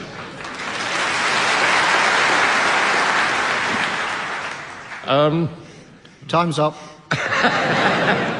Winnie the Pooh. The Turd Man. There's something on the carpet that was... Yes, it's a dancing lesson, isn't it? It is, Yes. it is. Yes. I think you've got it I already. bet Dirty Dancing. Dirty Dancing. Barry and Graeme, your title is now being exhibited on the laser display board, and here again is the mystery voice for listeners at home. The hills have eyes. The hills have eyes. It's a film. 4 words. 4 words. 4 words. And it goes like this. All right, Hamish. Now, come on, it's our go. Is it? It is, it is. Damon and Harry have put down asphalt. Oh, we should get them to do the drive. No, they put down asphalt with a double word score. That's 24 points. Now it's our go. Oh, I've got it. What? T-A-P, tap.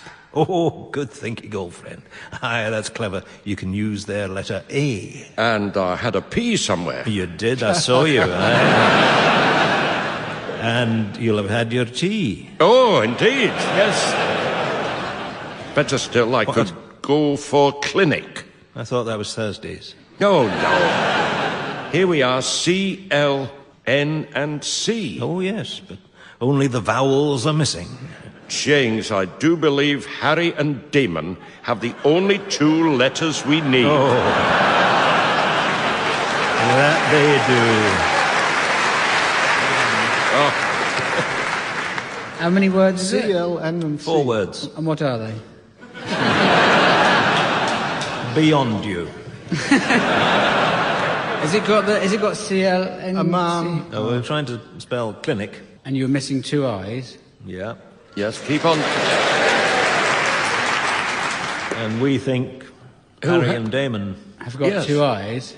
Yes. They've got eyes. Yes. Harry and Damon who, you might wonder? Damon Albarn. so warm. And Harry H. Harry Corbett. Redknapp. Is there a Harry and a Damon who've both got the same last name? Yes. Harry Hill and Damon Hill. Yes. The Hills have eyes. Dear, oh dear. That was quick. Well done. Well, it's now time to play the game called Mornington Crescent. But first, it's no exaggeration to say we've received a letter. And it comes from Mrs. Trellis of North Wales. Yes. She writes, Dear Mr. Titchmarsh, the liner in my garden pond has developed a leak. Could you please send a lifeboat to get the passengers off? Yours in haste, Mrs. Trellis.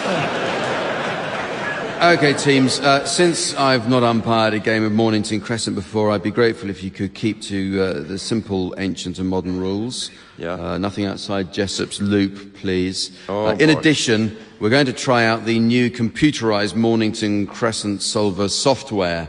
So off you go, Tim. Right, I'm going to start, I think, in Collier's Wood, but I'm not. If I'm going to use it, I'm going to have to type in the coordinates. And let's see if you've got any advice. Burnt oak. Burnt oak. No, I think I'll go against it. No, it's East Finchley, I'm going to say. East Finchley? Yeah. Well, if you did gospel, I was going to go burnt oak, but I'm not now. What do you think? No, let's try the machine. I'll have a go at this and see. Parsons Green. Oh, yes, Parsons Green. Right. Let's see what. To avoid nip, you must deploy Archer's Gambit. Oh, gold. Right. She's right, actually. Tooting back? Right. Oh, actually, is that outside Jessop's Loop? No, you're just in, actually. Yeah, yes, that's right. You're rubbish, you are. It's a bit harsh. Yeah. Balls, Pond, Road. I don't see that. No, Balls Pond Road, that would be take that right into the nip. I don't want to go into nip, No, do I? not there. No, go straight across Jessop's Loop, right? Yes. into nip. Yeah, go across. I don't want to be in nip. No. Tottenham Court Road. Excellent, Oh, excellent. Yeah, I'll go with that. Tottenham Court Road. I would go, for Earl's Court. I'll see... Who? Tim, your hands are cold. Sorry, I'm going to have to put another number. Cock. Fosters.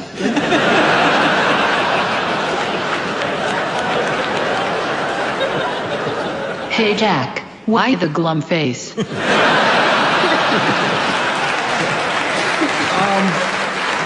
Okay, I'll go... I think I'll probably go for Earl's Court. Earl's Court. Try those. What? Put those. Okay, let's have a go. Queen's Way. Queen's Way. You don't want that. You don't want that. Oh, No. Queen's Park. Queen's Park. Queen's Park. Yeah.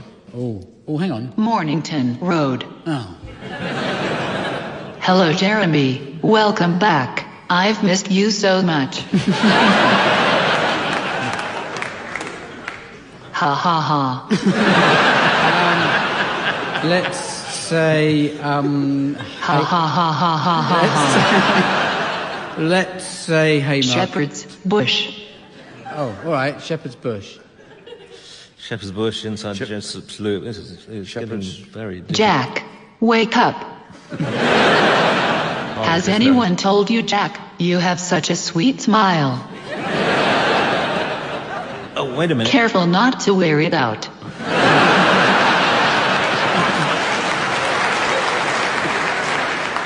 Jeremy, darling, sing to me. Okay, well, I'll put in this, I think. Parsons, balls. No, Piccadilly, I think. I've got to go for Piccadilly after that. Yeah. Okay. Piccadilly. Yep. Oh, I don't know what else to do. Give me advice, Jeremy. Hang on. You have reached your credit limit. You are no longer credible. Oh, God. What does that mean? Oh, dear, I don't know. I think I'll go with Hatton Cross. Hatton Cross. Hatton Cross, and it played right into your hands there. What? What's the postcode? Yeah. Oh, yeah, okay, God. Foster's, burnt, cock. Too much information. Yeah. Wait a minute. Parsons, Passage. No. Oh, Parsons Green. Parsons Green will do, yep. Back to old Parsons Green. Parsons Green? Okay. Make a left turn. Left. Turn left. Left. Left. Left. I mean right.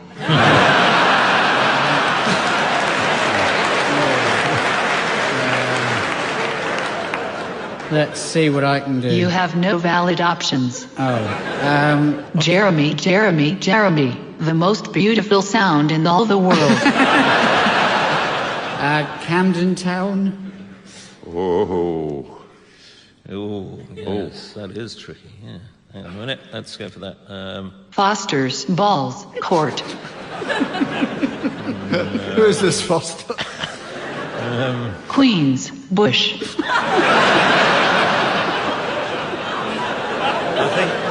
welcome to A&E. I think Machine's got a fault.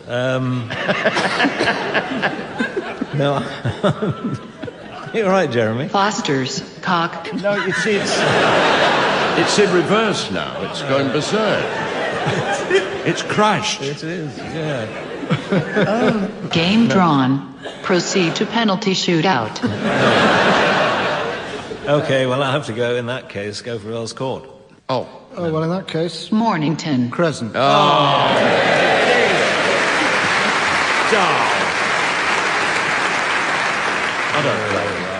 we move on now to a really useful quiz. This isn't like all those other general knowledge quizzes where people learn useless bits of information that they repeat like parrots, which are the 7th most popular pet in Leicestershire.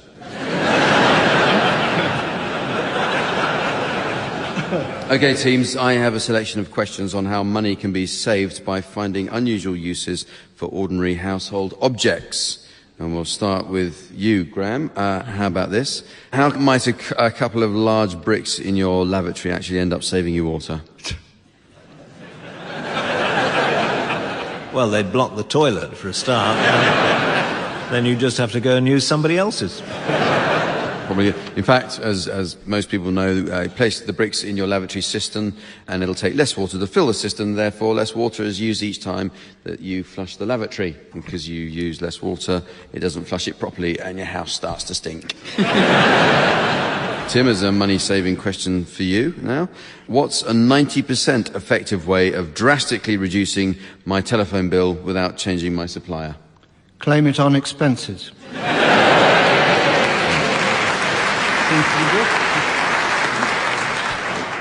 First, ensure that your telephone number is not withheld when you make calls. Second, call the number of the person you'd like to speak to. Third, put the phone down as soon as your call is answered, ideally as you're starting to speak, so it sounds like you've been cut off. And 9 times out of 10, the person you call will dial 1471 and phone you back straight away.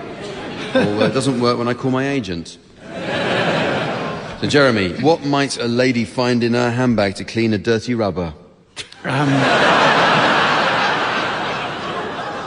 A condom scourer? The actual answer is an emery board. The dirt files off nicely from a rubber. So how about this one, Barry? What's an ingenious and inexpensive way to keep the shape of a cloth hat while it is drying? Put it on your head before you put it in the oven. In fact, you fit it to a balloon that has been inflated to the size of your head. That's quite sensible. Yeah. Yeah. I think Richard Branson's got one.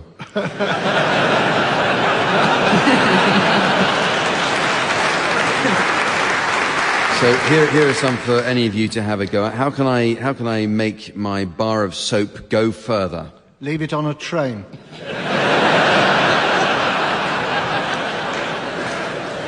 Well, in fact, the answer is you store them in the airing cupboard to make them hard, because soft soaps dissolve too quickly. And, of course, you very rarely wash in the airing cupboard. Of course. Can you answer this money-saving query? What's an inexpensive alternative if my dog is in need of a bath, but I just don't have time? Throw a stick through a car wash.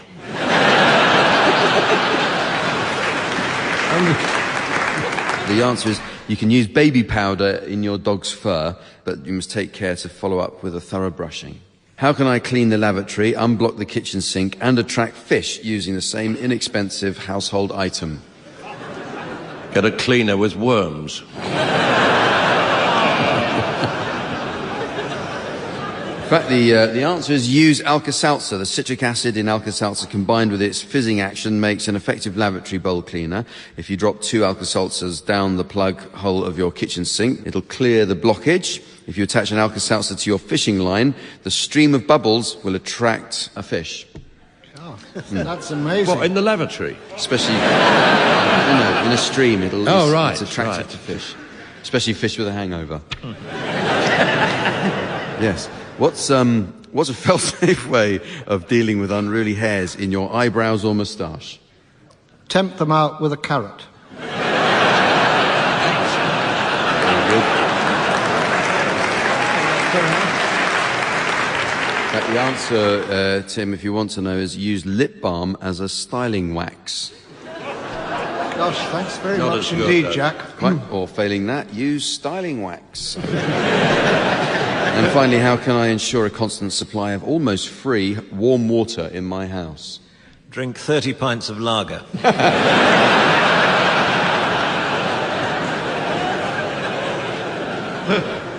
No, the handy tip is keep a kettle on your gas pilot light.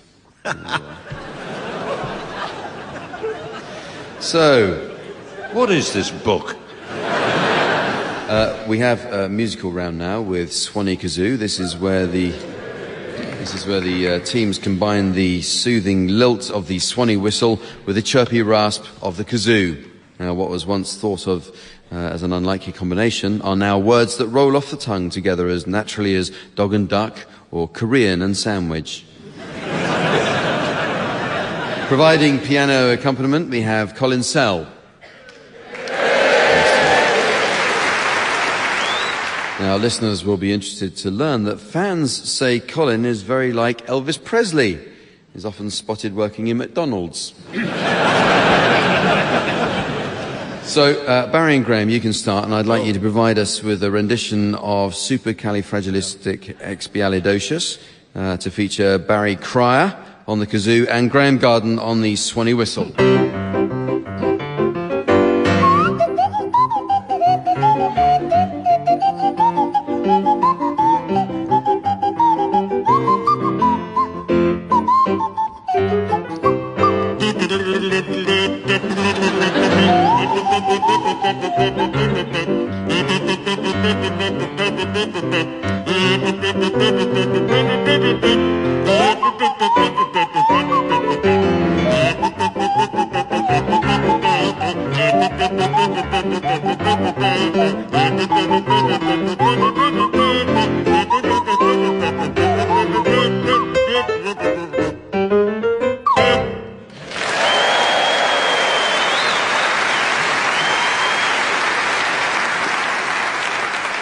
Tim and Jeremy, I'd like you to provide us with a rendition of Let's Cool the Whole Thing Off to feature Jeremy Hardy on the kazoo and Tim Brooke-Taylor on the Swanee whistle.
very nearly the end of the show, but there is just time to fit in a round of Postman's Songbook.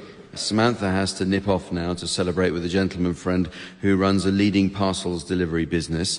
She knows the result of a tender his company submitted recently, but she's had to keep the news quiet until now. Samantha says she was delighted to see his big firm won and has been happy to sit on it for a few days.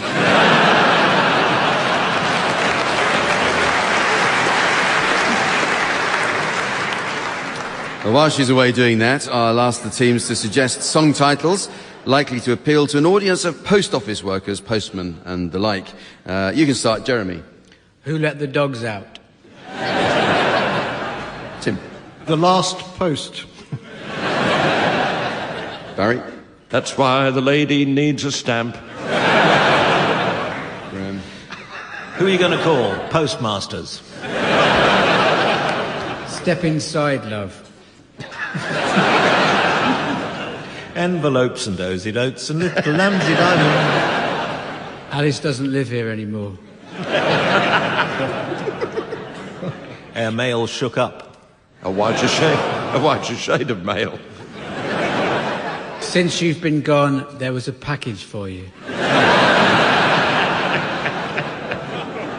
Please reseal me.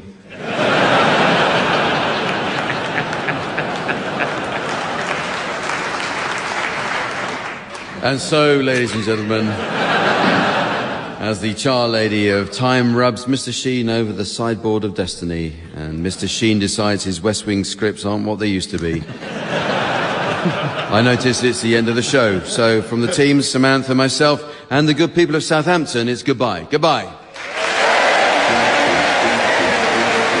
Barry Cryer, Graeme Garden, Tim Brooke-Taylor and Jeremy Hardy were being given silly things to do by Jack D, with Colin setting some of them to music. The programme consultant was Ian Pattinson and the producer was John Naismith.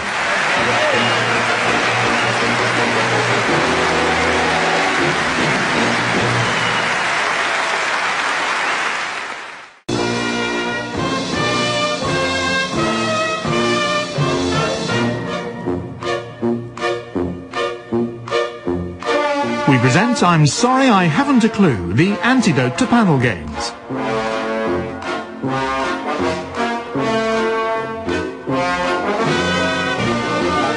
At the piano is Colin and your chairman is Rob Brydon.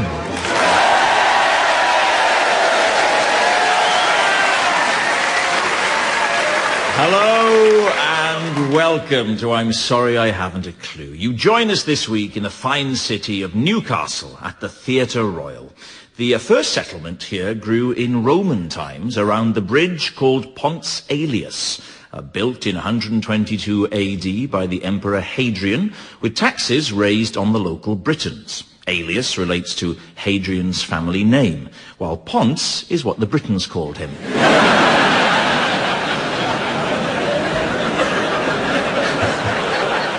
During the early 20th century, Newcastle became a major shipbuilding centre, but the famous Swan Hunter shipyards closed with the decline in demand for vessels in which to go hunting swans.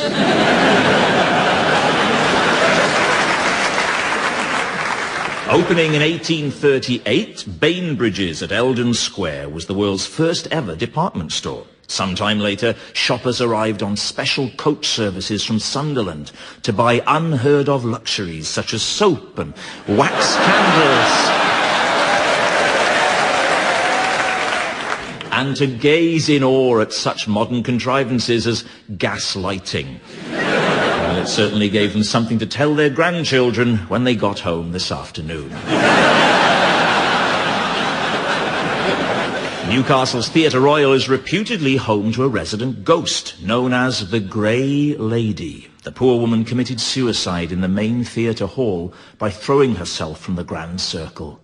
What kind of terrible vision, one wonders, could prompt audience members to throw themselves from a balcony? Let's meet the teams. On my left, Barry Cryer and Graeme Garden. And on my right, Tim Brooke-Taylor and Phill Jupitus. And placing her comfortable seat on my left hand, please welcome our glamorous scorer, the ever-delightful Samantha.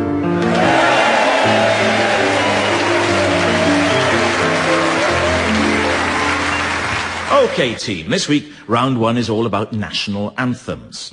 Most national anthems are a bit dull, so the teams are going to suggest alternative, livelier songs which might suit various nations. Barry, you can start. There is nothing like a Dane. Tim. The Funky Gabon. Phill. Singing in Ukraine.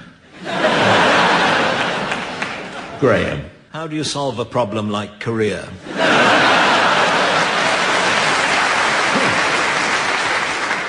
I did it Norway by Frank Sumatra.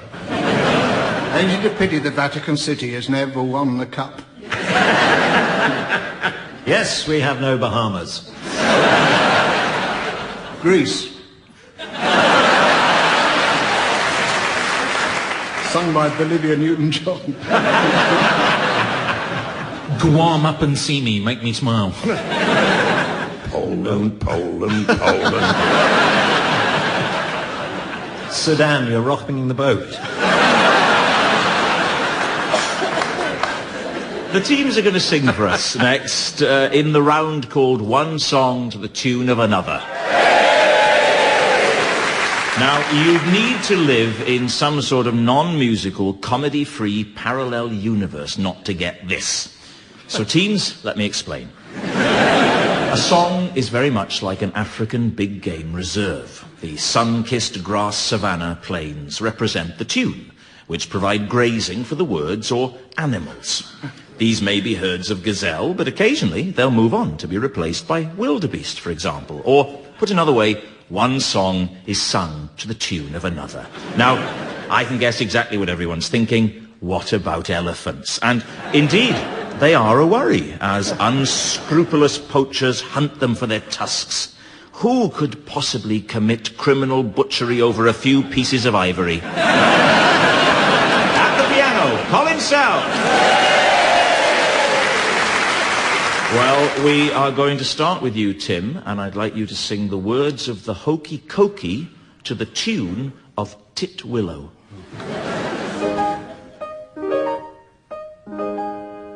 You put your right arm in, you put your right arm out. In, out, shake it all about. You do the hokey cokey, and you turn around, that's what it's all about. Oh, the hokey cokey, oh, the hokey cokey, oh, the hokey cokey. Knees bend, arms stretch, tra-la-la-la.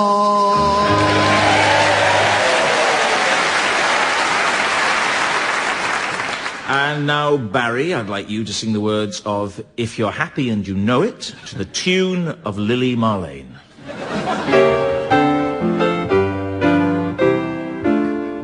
If you're happy and you know it, clap your hands. If you're happy and you know it, clap your hands. If you're happy and you know it, then your face will surely show it. If you're happy and you know it, clap your hands. I was only obeying orders. If you're happy and you know it, stamp your feet. If you're happy and you know it, stamp your feet. Good step. Happy and you know it, then your face will surely show it. If you're happy and you know it, stamp your feet. Stamp your feet.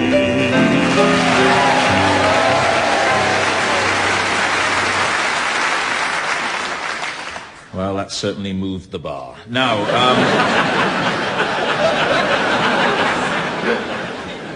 Phill, it's your turn next. I'd like you to sing the words of Barbie Girl by Aqua to the tune of New York, New York.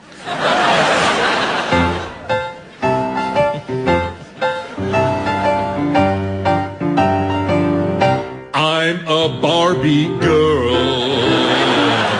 in the Barbie world. Life in plastic, it's fantastic. You can brush my hair, undress me everywhere. Imagination, life is your creation. Come on, Barbie, let's go party. I'm a blonde bimbo girl in the fantasy world. Make me up, make it time. I'm your Dali.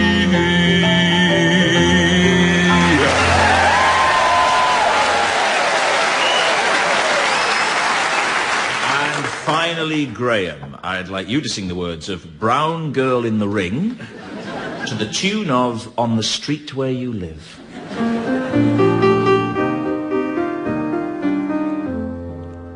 Brown girl in the ring, tra-la-la-la-la. There's a brown girl in the ring, tra-la-la-la-la-la. Brown girl in the ring, tra-la-la-la-la. She looks like a sugar in a plum, plum, plum. Show me your motion, tra-la-la-la-la. Come on, show me your motion, tra-la-la-la-la-la. Show me your motion, tra-la-la-la-la. She looks like a sugar in a plum, plum.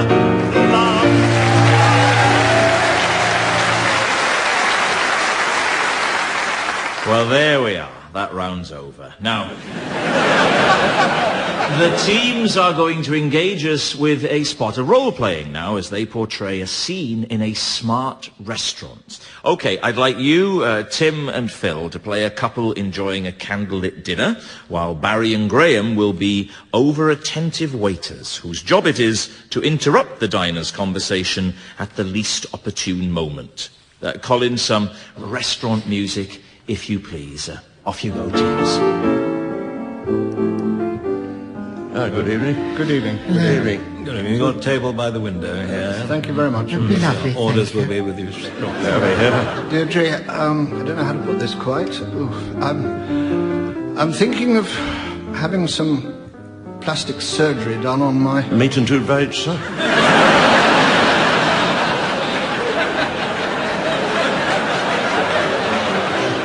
What's the problem, Charles? Prawn balls and crab stick. Actually, Charles, I myself was thinking of having a little work done. Can you guess where? Your baps, madam. I can't think of anything you need improving, Deirdre. The large rump, sir. But I think you're... Mustard. After all, you are my... A little bit on the side. Why, Charles, I do believe that you have a... Semillon?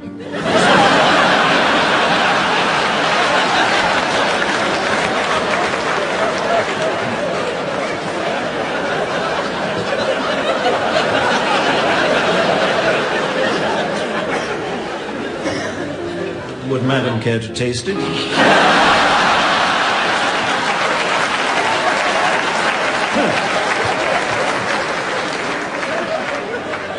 Actually, I think that I'd prefer a... Robust 69?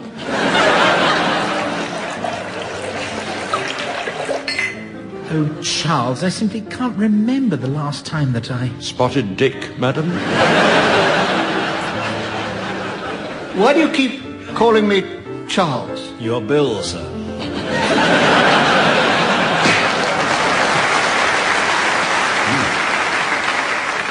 The teams are going to write each other some letters now.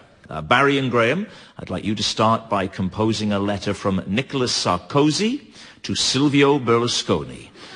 And then Tim and Phill will come up with the reply, and so on. However, the challenge is that the letters must be constructed by each panellist, alternating one word at a time.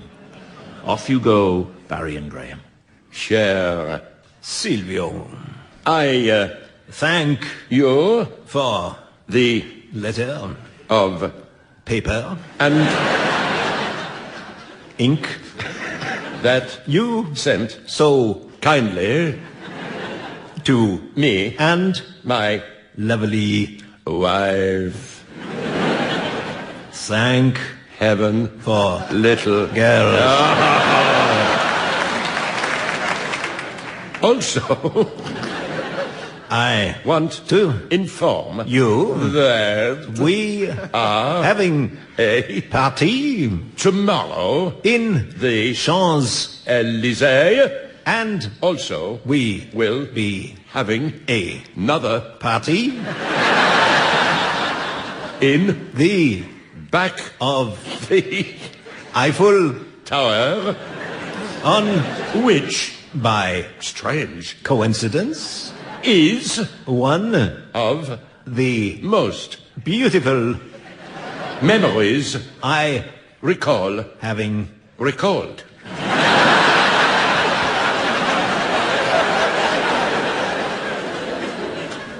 So, in conclusion, I would like to just say to you that I am very happy, yet strangely and poignantly sad to say that we will never meet each other unless you and her come to the Elysee and squaff. Yes, squaff. Repeat, quaff. With us tomorrow. I also look forward to seeing you and clasping your wife by the waist disposal.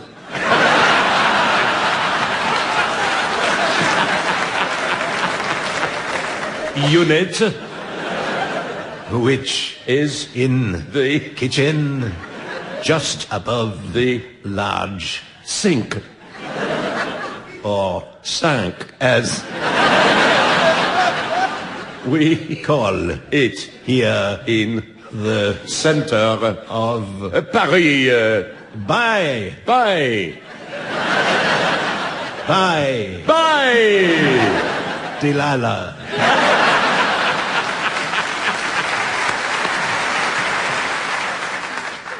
Ciao.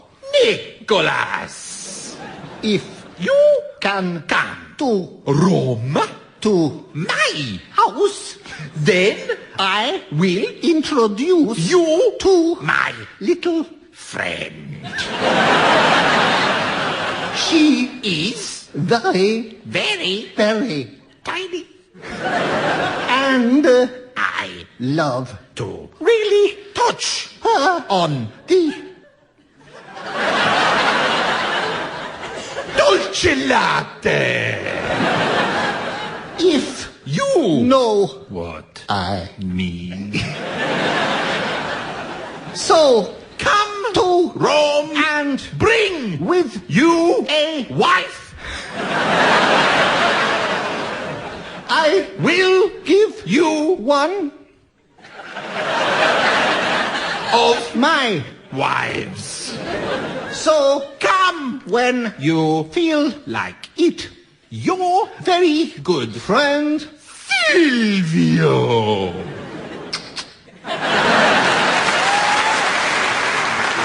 The next round is called Historical Answer Phones. This is where the teams imagine what messages might have been left on the answer phone machines of various characters from history, such as Adam and Eve, for example. Hello, we've both gone out. Leave me a message, or, if it's for the other half, I'll tell him when he gets home. Hello, Mr. and Mrs. Adam. It's Reg here from Mr. Figgy's Leaf Boutique. We now have the latest summer styles all in stock. Stuck for a pair of pants? Why not take a leaf out of our book? Order now. You don't want to wait till autumn when the stocks come down. Bye. Hello, Adam, Eve, God here. Anyway, hi, gosh. Listen, don't know if you got the whole message thing. I left a while ago about the apple. Quite important.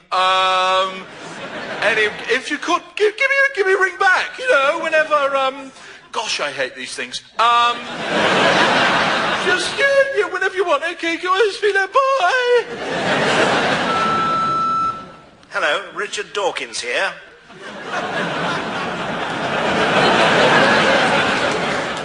You're having a laugh. Okay, teams, let's try another. Hello, Jesus of Nazareth here. But then I am, of course, everywhere. Leave me a message and I'll come back to you.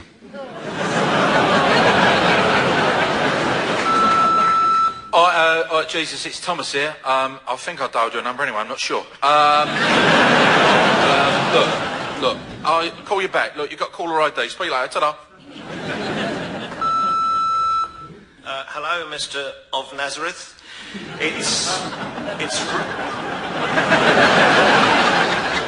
It's Reg here from Galilee Takeaway. We've sent out the order for your sermon buffet on the Mount. The bike's on its way. Now, thing is, you ordered set menu A, and that's 5 loaves and 2 small fishes. Well, unfortunately, due to a computing error, we will be delivering 5,000...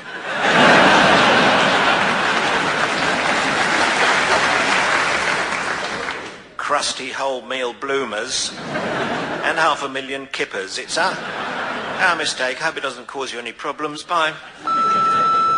And finally, guten Morgen oder Abend. Sie ist die Ansemaschine von Adolf Hitler gefunden. Ich habe nach dem Shops für ein Daily Mail gegangen. But tomorrow, die Welt! Adolf! Bubbler, it's Maury. You never call anymore. Come over. We've got some bagels. We'll have some chopped herrings, some Passover wine. Could that be a schlemiel? Call me. Hello, Mr. Hitler. It's Reg here from Sketchley's The Cleaners. Your Führer outfit is ready for collection at your convenience. It's come up a treat. But unfortunately, the moustache appears to have shrunk in the wash. Bye for now. Churchill here. It's about your car insurance.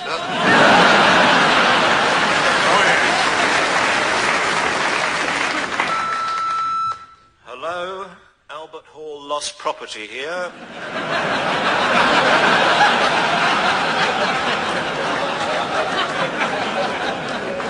I think we've found your umbrella. There we are. Well, it's music time again, as we're set to revive the great tradition of community singing. Speaking as a lover of the more traditional types of music, I couldn't help noticing recently that Bob Dylan is at his first #1 in 39 years. But then I understand that afflicts a lot of elderly men. The round is a musical game called Karaoke Koki. Colin Sell will play a short introduction to a well-known tune, which the audience should hum for the teams to guess. Audience, the title of your first song will now be relayed to you via the display screen, and here's the mystery voice for listeners at home. The Brydon Races. The Brydon Races. Okay, audience, Colin will play you a brief introduction, and then off you should go. So, fingers on buzzers, teams.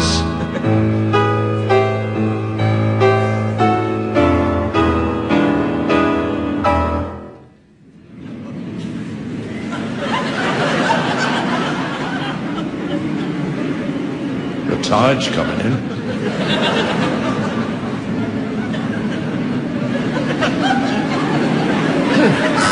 Oh, that's Tim. Tim. I know it's Verdi, but... Celeste Aida? Well, it's good, but it's not right. Carry on from where you left off, please. And they are. That's Graeme. Should we just wait till this train's gone past? I think you will be kicking yourselves when you hear it.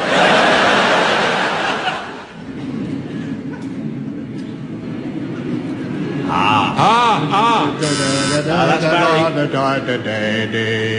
It's the Bolivian national anthem.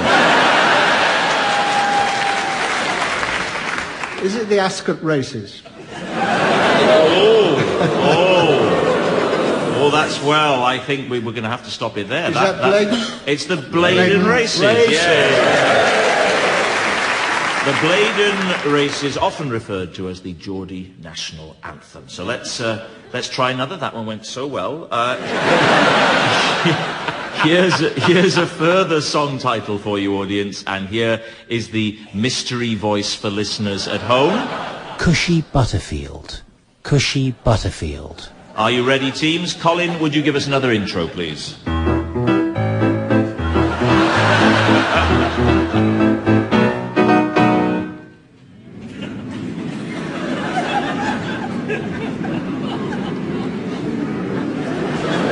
Just in case you're wondering, teams, they have started.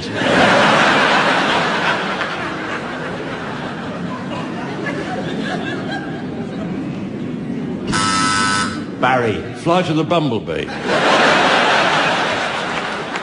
I don't know any tunes with one note. That's a fair comment, actually, Tim. That is a fair comment. I for one, am disappointed. Can we try it with just the ladies singing? Because they tend to do these things much better. They're clearer. Just the ladies. That's Graeme. Can we have just the men?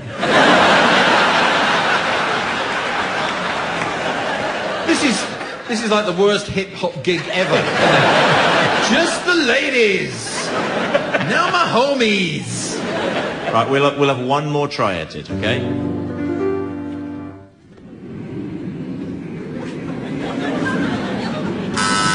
That's Barry. Can we have just the Lib Dems? Well, I don't think you're going to get it. Oh, we're not. I don't think you are. I'll tell you, it's Cushy Butterfield. It's a well-known, it says here.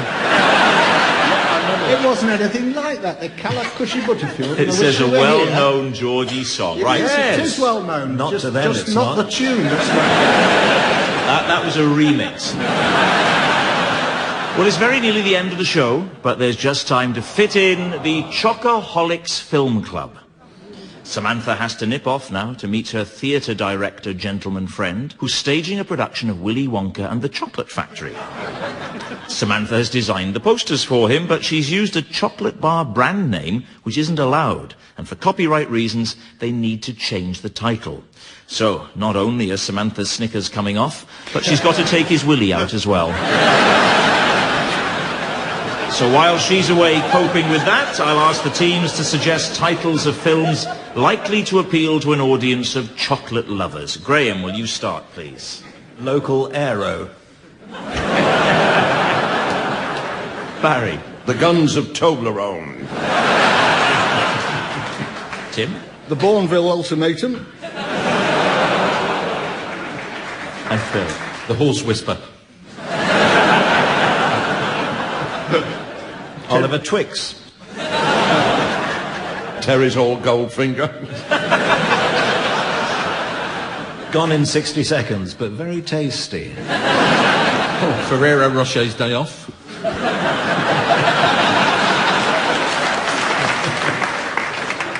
Bring me the cream egg of Alfredo Garcia. Rolo Cop.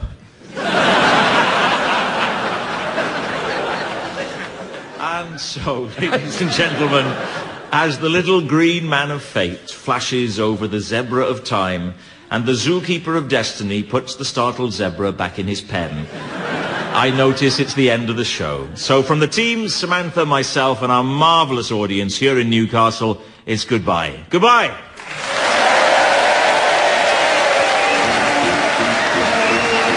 Barry Cryer, Graeme Garden, Tim Brooke-Taylor and Phill Jupitus were being given silly things to do by Brydon, with Colin setting some of them to music. The programme consultant was Ian Pattinson and the producer was John Naismith.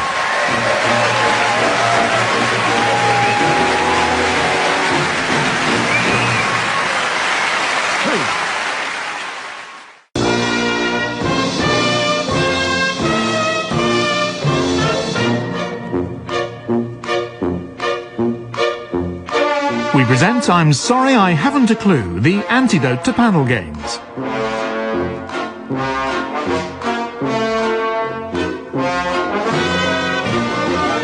At the piano is Colin and your chairman is Brydon.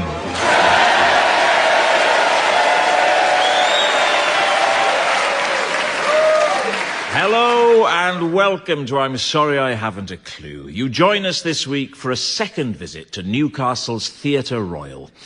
Place names here have pretty obvious derivations. When the Romans built Hadrian's Wall, they called the end of the wall Wall's End. When they built a Newcastle, it became known as Newcastle. And when they built the world's first multi-occupancy toilet, they called it Middlesbrough.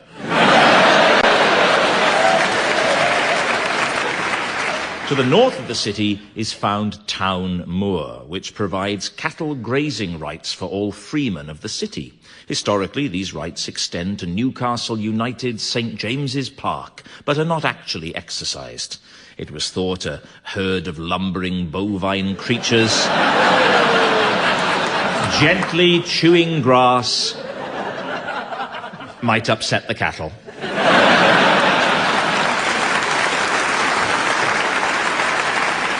Cheryl Cole was born in Newcastle. She's the Girls Aloud singer and X Factor judge who's married to the Chelsea and England footballer Ashley Cole. In 2009, Cole was voted World's Sexiest Woman, which was a bit of a disappointment because he was actually going for European Footballer of the Year. Let's meet the teams. On my left, Barry Cryer and Graeme Garden. And on my right, Tim Brooke-Taylor and Phill Jupitus. And the lady who slips her shapely legs under the desk and lays out her scorebooks before opening them to insert the team's points. Please welcome the ever-delightful Samantha.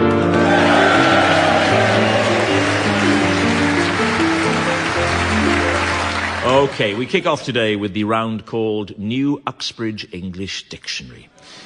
So, teams, let's hear some new definitions that you've spotted recently. And, Tim, you can start. Tabby, a big church in Yorkshire. Tabby. Phill. Orchestral, alternative bird of prey. Barry.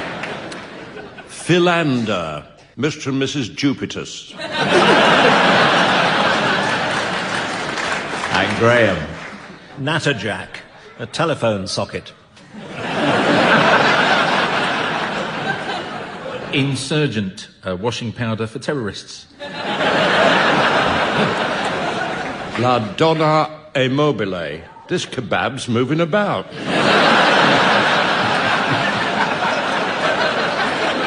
Decadence, 10 times as stupid.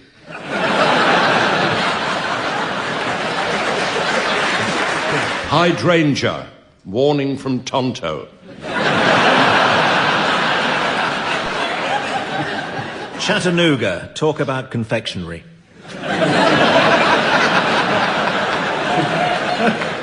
Ladder, like a lad, but even more so.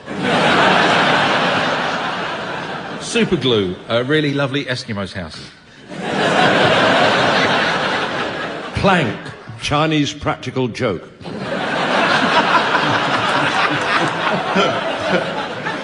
Bijou, source of kosher honey.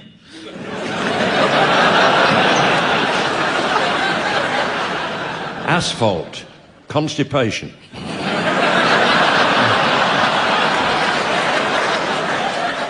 Prehensile. An island formerly occupied by chickens. Warming. Geordie vase.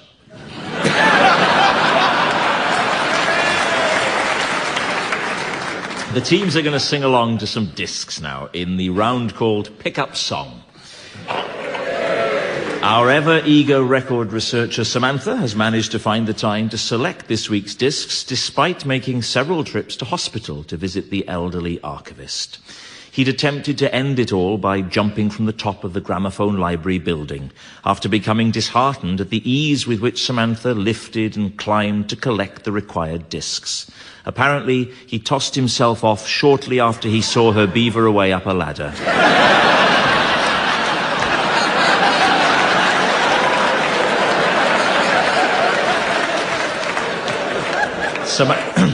Samantha is now poised over the record desk and ready to spin the team's discs. Each should sing along to the record until at my signal Samantha turns the volume down. If, on the music's return, you're within a gnat's crotchet of the original teams, I'll be awarding points. And points mean mechanical devices for changing the direction of trains remotely by a system of cranks, wires and levers. What do points mean? And this week's prize is just the thing to delight the budget-conscious pastry chef who wants to be absolutely sure his cakes won't stick to the tin. It's this helpful, grease-proof pauper.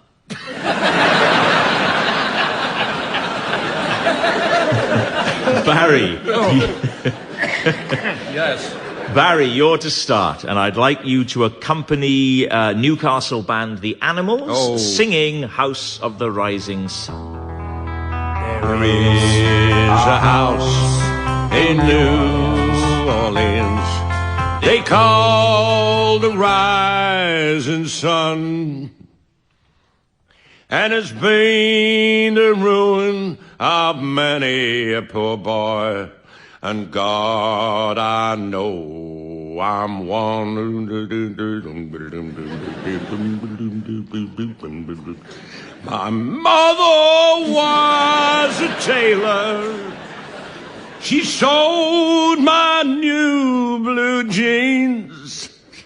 My father was a gambling man down in my father was a gambling man.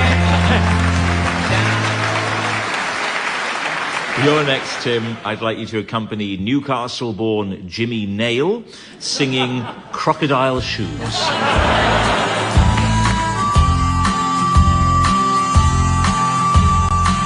Wine, beer and spirits all the time.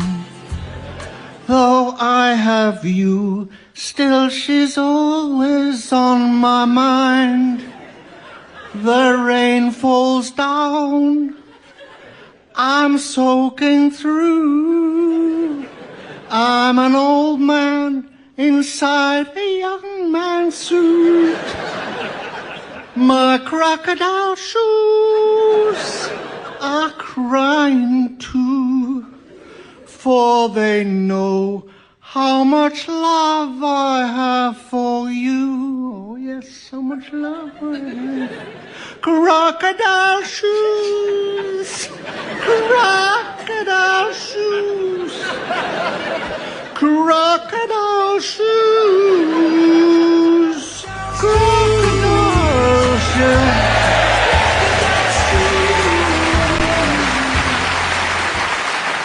Well, it's you next. Phill, would you accompany Wallsend-born Sting singing Roxanne? Roxanne, you don't have to put on the red light. Those days are over. You didn't have to sell your body to the need. Roxanne, you didn't have to wear that dress the need. Walk in the streets for money. You didn't care if it's wrong or it's right. You're a slug. I know what it is. Roxanne, you didn't have to put on the red light. Up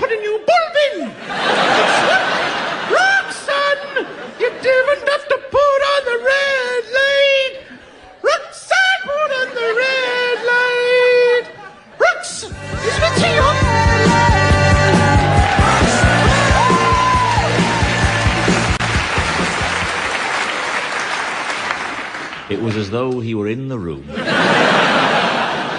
Against his will.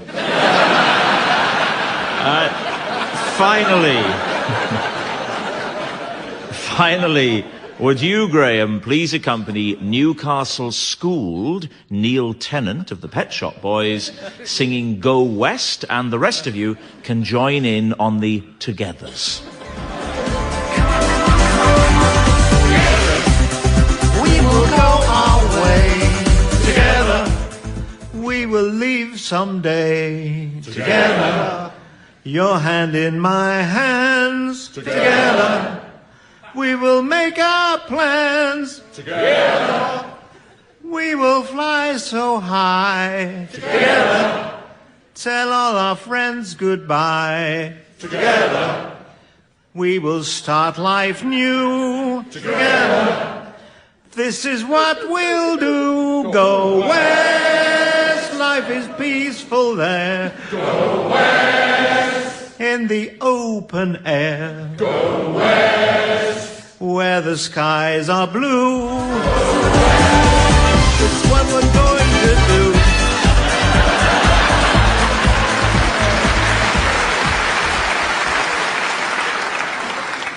The teams are going to do a spot of acting for us now in the round called Sound Charades. This is based on the old TV favourite Give Us a Clue, where teams mimed the titles of songs, films... I know what's coming. The master of the game for many years was Lionel Blair, who wanted to win so much he would frequently be in a state of near collapse performing the title of a classic TV show. Eunice Stubbs' eyes popped out on stalks when Lionel was on his knees with the naked civil servant trying so hard to succeed.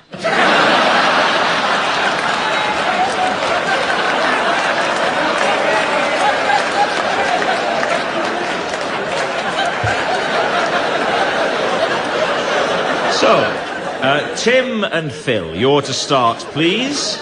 And your title will shortly be displayed on the laser display screen.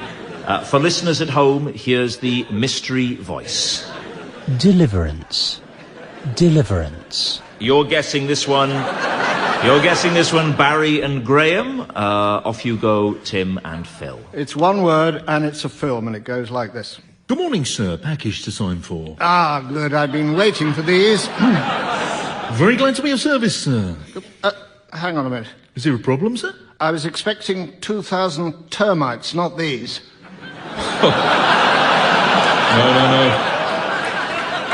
No. Terribly sorry, sir. Our company never do termites. The end.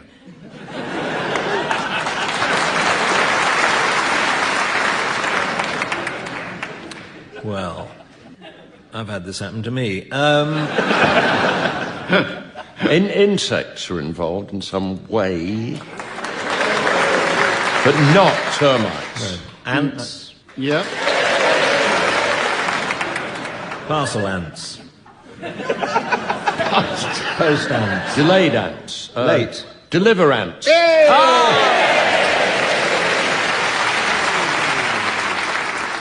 Watching you do that, Graeme, it's like watching Hercule Poirot toying with them while sitting next to his elderly father.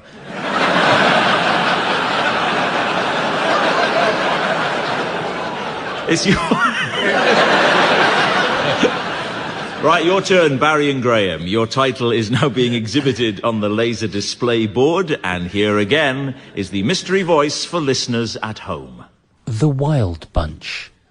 The Wild Bunch. Right, you tell them, Dad. 3 words. And it's a film. Goes like this. Dougal. Hey, miss. Hey, miss, you'll have had your tea. Well, no, not yet. I've been too distracted by that party of London folk mincing around the glen. Oh, aye. Jings, that's James Abbott McNeil Whistler. He is no better than he ought to be. Who's that with Robbie Ross, the publisher? It's Aubrey Beardsley, of course. Aubrey Beardsley, you wouldn't think he'd smoke a pipe, would No, you would not indeed. Where's Lord Alfred Douglas? There he is, just coming out of the post office. Oh, yes. There's a whole gang of them up here. Aye, there is that. You know what I'd call them? What?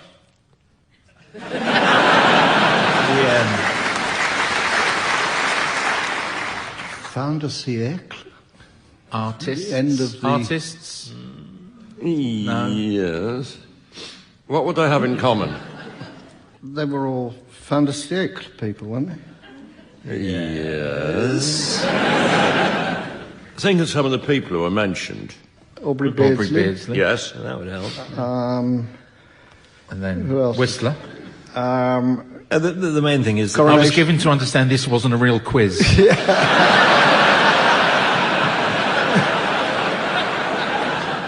Who else? Who was coming out of the post office? Lord Douglas. Yes? Yeah, Lord Douglas. The close friend of Oscar Wilde. The Wild Bunch. Yeah. The teams are going to delve into the world of real celebrities next. Okay, teams, I'm going to read to you from a selection of genuine magazine and newspaper cuttings concerning a well-known individual. However, certain words or phrases have been removed, and I'll ask the teams to guess what the missing words might be. And today's subject is Cherie Blair. Tony always says, and heaven forbid he ever disagrees with me, that I'm a... liability. A Bolshie Scouser. I'd gone to a girls' convent school where the nuns had always encouraged us to use all our... batteries sparingly.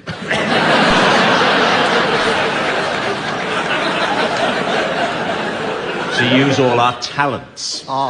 It was only when I first went to the bar that I realized that I had a really big obstacle in my way. And that was... John Prescott getting around him. That was that I was female. Oh. I already had a boyfriend. In fact, I had two. David in Liverpool and John in London. After a Christmas dinner hosted by Derry Irvine, a lot of drink had been drunk and Tony was decidedly... not that picky.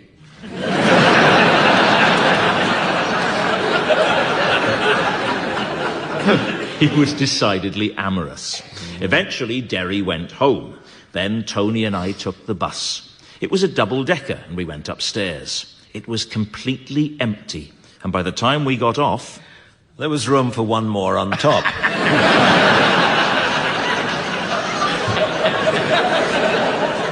We knew each other better than when we'd got on, and even better the next morning. So that left me with three men in my life. Tony knew about John, but not about David. John knew about David, but not about Tony. And poor David... thought I was a scaffolder called Arthur.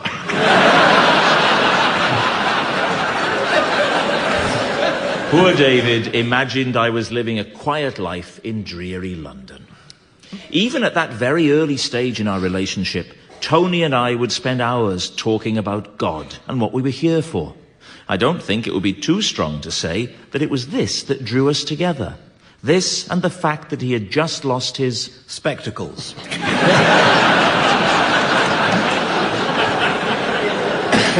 actual word there was mother.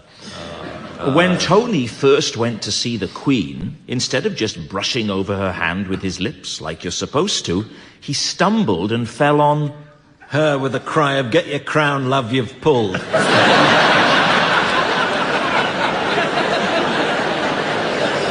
He stumbled and fell on her hand. At Balmoral, the first year I was there, Prince Philip saw how interested I was in the barbecue, and he very kindly... buttered my buns and whacked a German sausage in.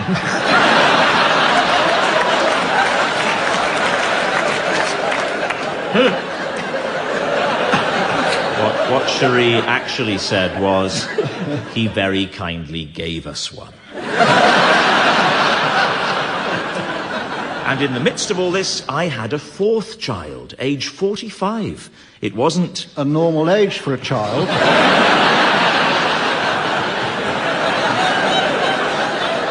It wasn't planned, I can assure you. The first year we had stayed in Balmoral, I had been extremely disconcerted to discover that everything in my suitcase had been... Tried on by Philip. had been unpacked. This year, out of sheer embarrassment, I had not packed my... inflatable Jack straw.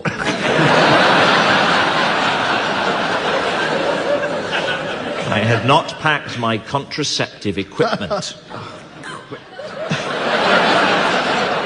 It was quite cold that night, and I quite like my husband. I'm afraid to say that the Queen was... not up for a threesome. The Queen was very far from my mind. When I met up with Carol Kaplan at the gym, I said, I know it sounds odd, but do you think you could get me a... roused? Do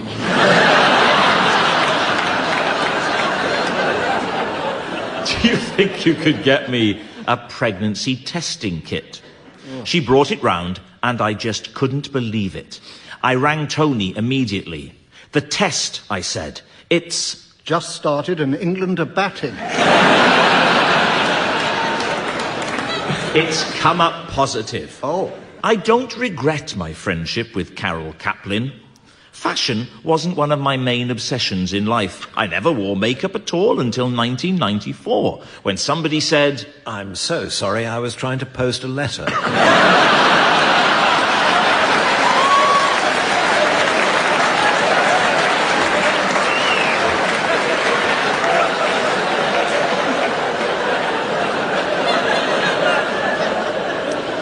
1994, when somebody said, you'd better start wearing some makeup. A charity has asked me to sum up my life in 6 words. I'm considering... what the other 5 will be. I'm considering daughter of, mother of, wife of.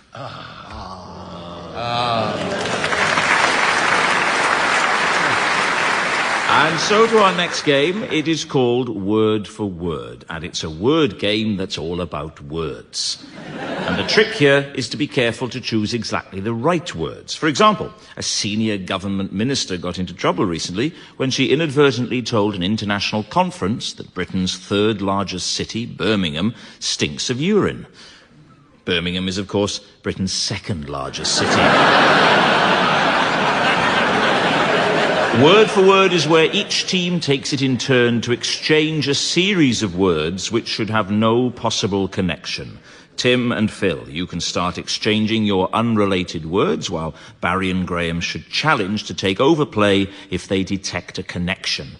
Off you go, Tim and Phil. Toboggan. Bottle. Perambulator. Shove halfpenny. That's Barry. What is euphemistically known as shove halfpenny has led to many a perambulator.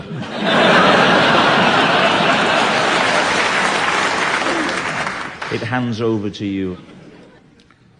Toboggan. Repetition. Antagonistic. I had an aunt called Agonistic. She had a toboggan. And she came from Canada. You must stay in more. That's what they all say. Oh, I say. Oh, wow. So is that upheld? As Tim would probably say, no, it's not. The ball is in your court. Sorry? I said the ball is in your court. It's a sporting Fault. metaphor. No, sorry was my word. It's your hardest word. All right. Plinth. Artichoke. Phil. Plinth Artichoke was the monarch of the Peloponnesian Islands. When? 1812. To 1829. Fair enough. Okay, back with you, Tim and Phil. Crowbar. Funicular. Eclair. Shipwright. Elephant's foot umbrella stand. Graeme. The last 4 words are connected. Very good. They're a well-known group of words. It is meant to be one word at a time, I'd remind you. But it's one object, you see, that's the point. But we're not playing No, objects, one are we? word. We're playing words. It's called word. Who do you think you are, the chairman? It is not. If you're going to be like that, I'll just award the round to Barry and Graeme. Jack and Stephen were better. Oh, I say. But they weren't as cheap. Well, it's very nearly the end of the show, but there is just time to fit in the late arrivals at the financier's ball. Samantha has to nip off now, as she's meeting her financial advisor gentleman friend, who's been looking at which of her American banking portfolio might raise her some ready cash. He couldn't recommend her Freddie Mac, but suggested her Fannie Mae.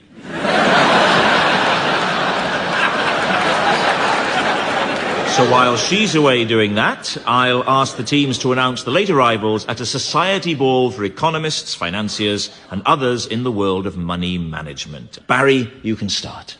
Will you welcome all the way from China Mr. and Mrs. Ming Slang and their son Rai Ming Slang. He's a banker. Tim. Would you welcome, please, Mr. and Mrs. Estic Product and their chubby son Dominic, better known as the Gross Dom Estic Product. Phill. The financially irresponsible family from Ireland, the Overdrawns. Graeme. A big welcome, please, for Mr. and Mrs. Million Quid, whose son hasn't come with them because half a million quid doesn't go very far these days.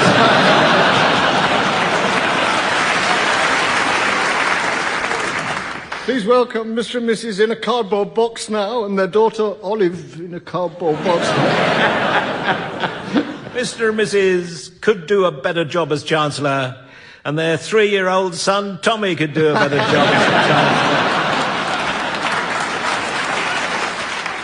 Mr. and Mrs. Holders and their children, Sonny and Shareholders. Will you welcome, please, Mr. and Mrs. Bennett, the economy's in a hell of a mess, and their son Gordon Brown.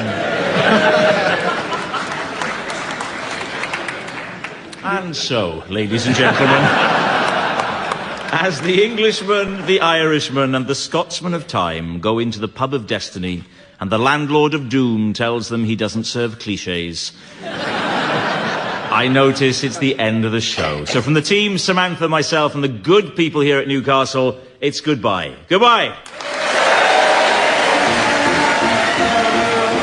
Barry Cryer, Graeme Garden, Tim Brooke-Taylor and Phill Jupitus were being given silly things to do by Rob Brydon, with Colin setting some of them to music. The programme consultant was Ian Pattinson, and the producer was John Naismith.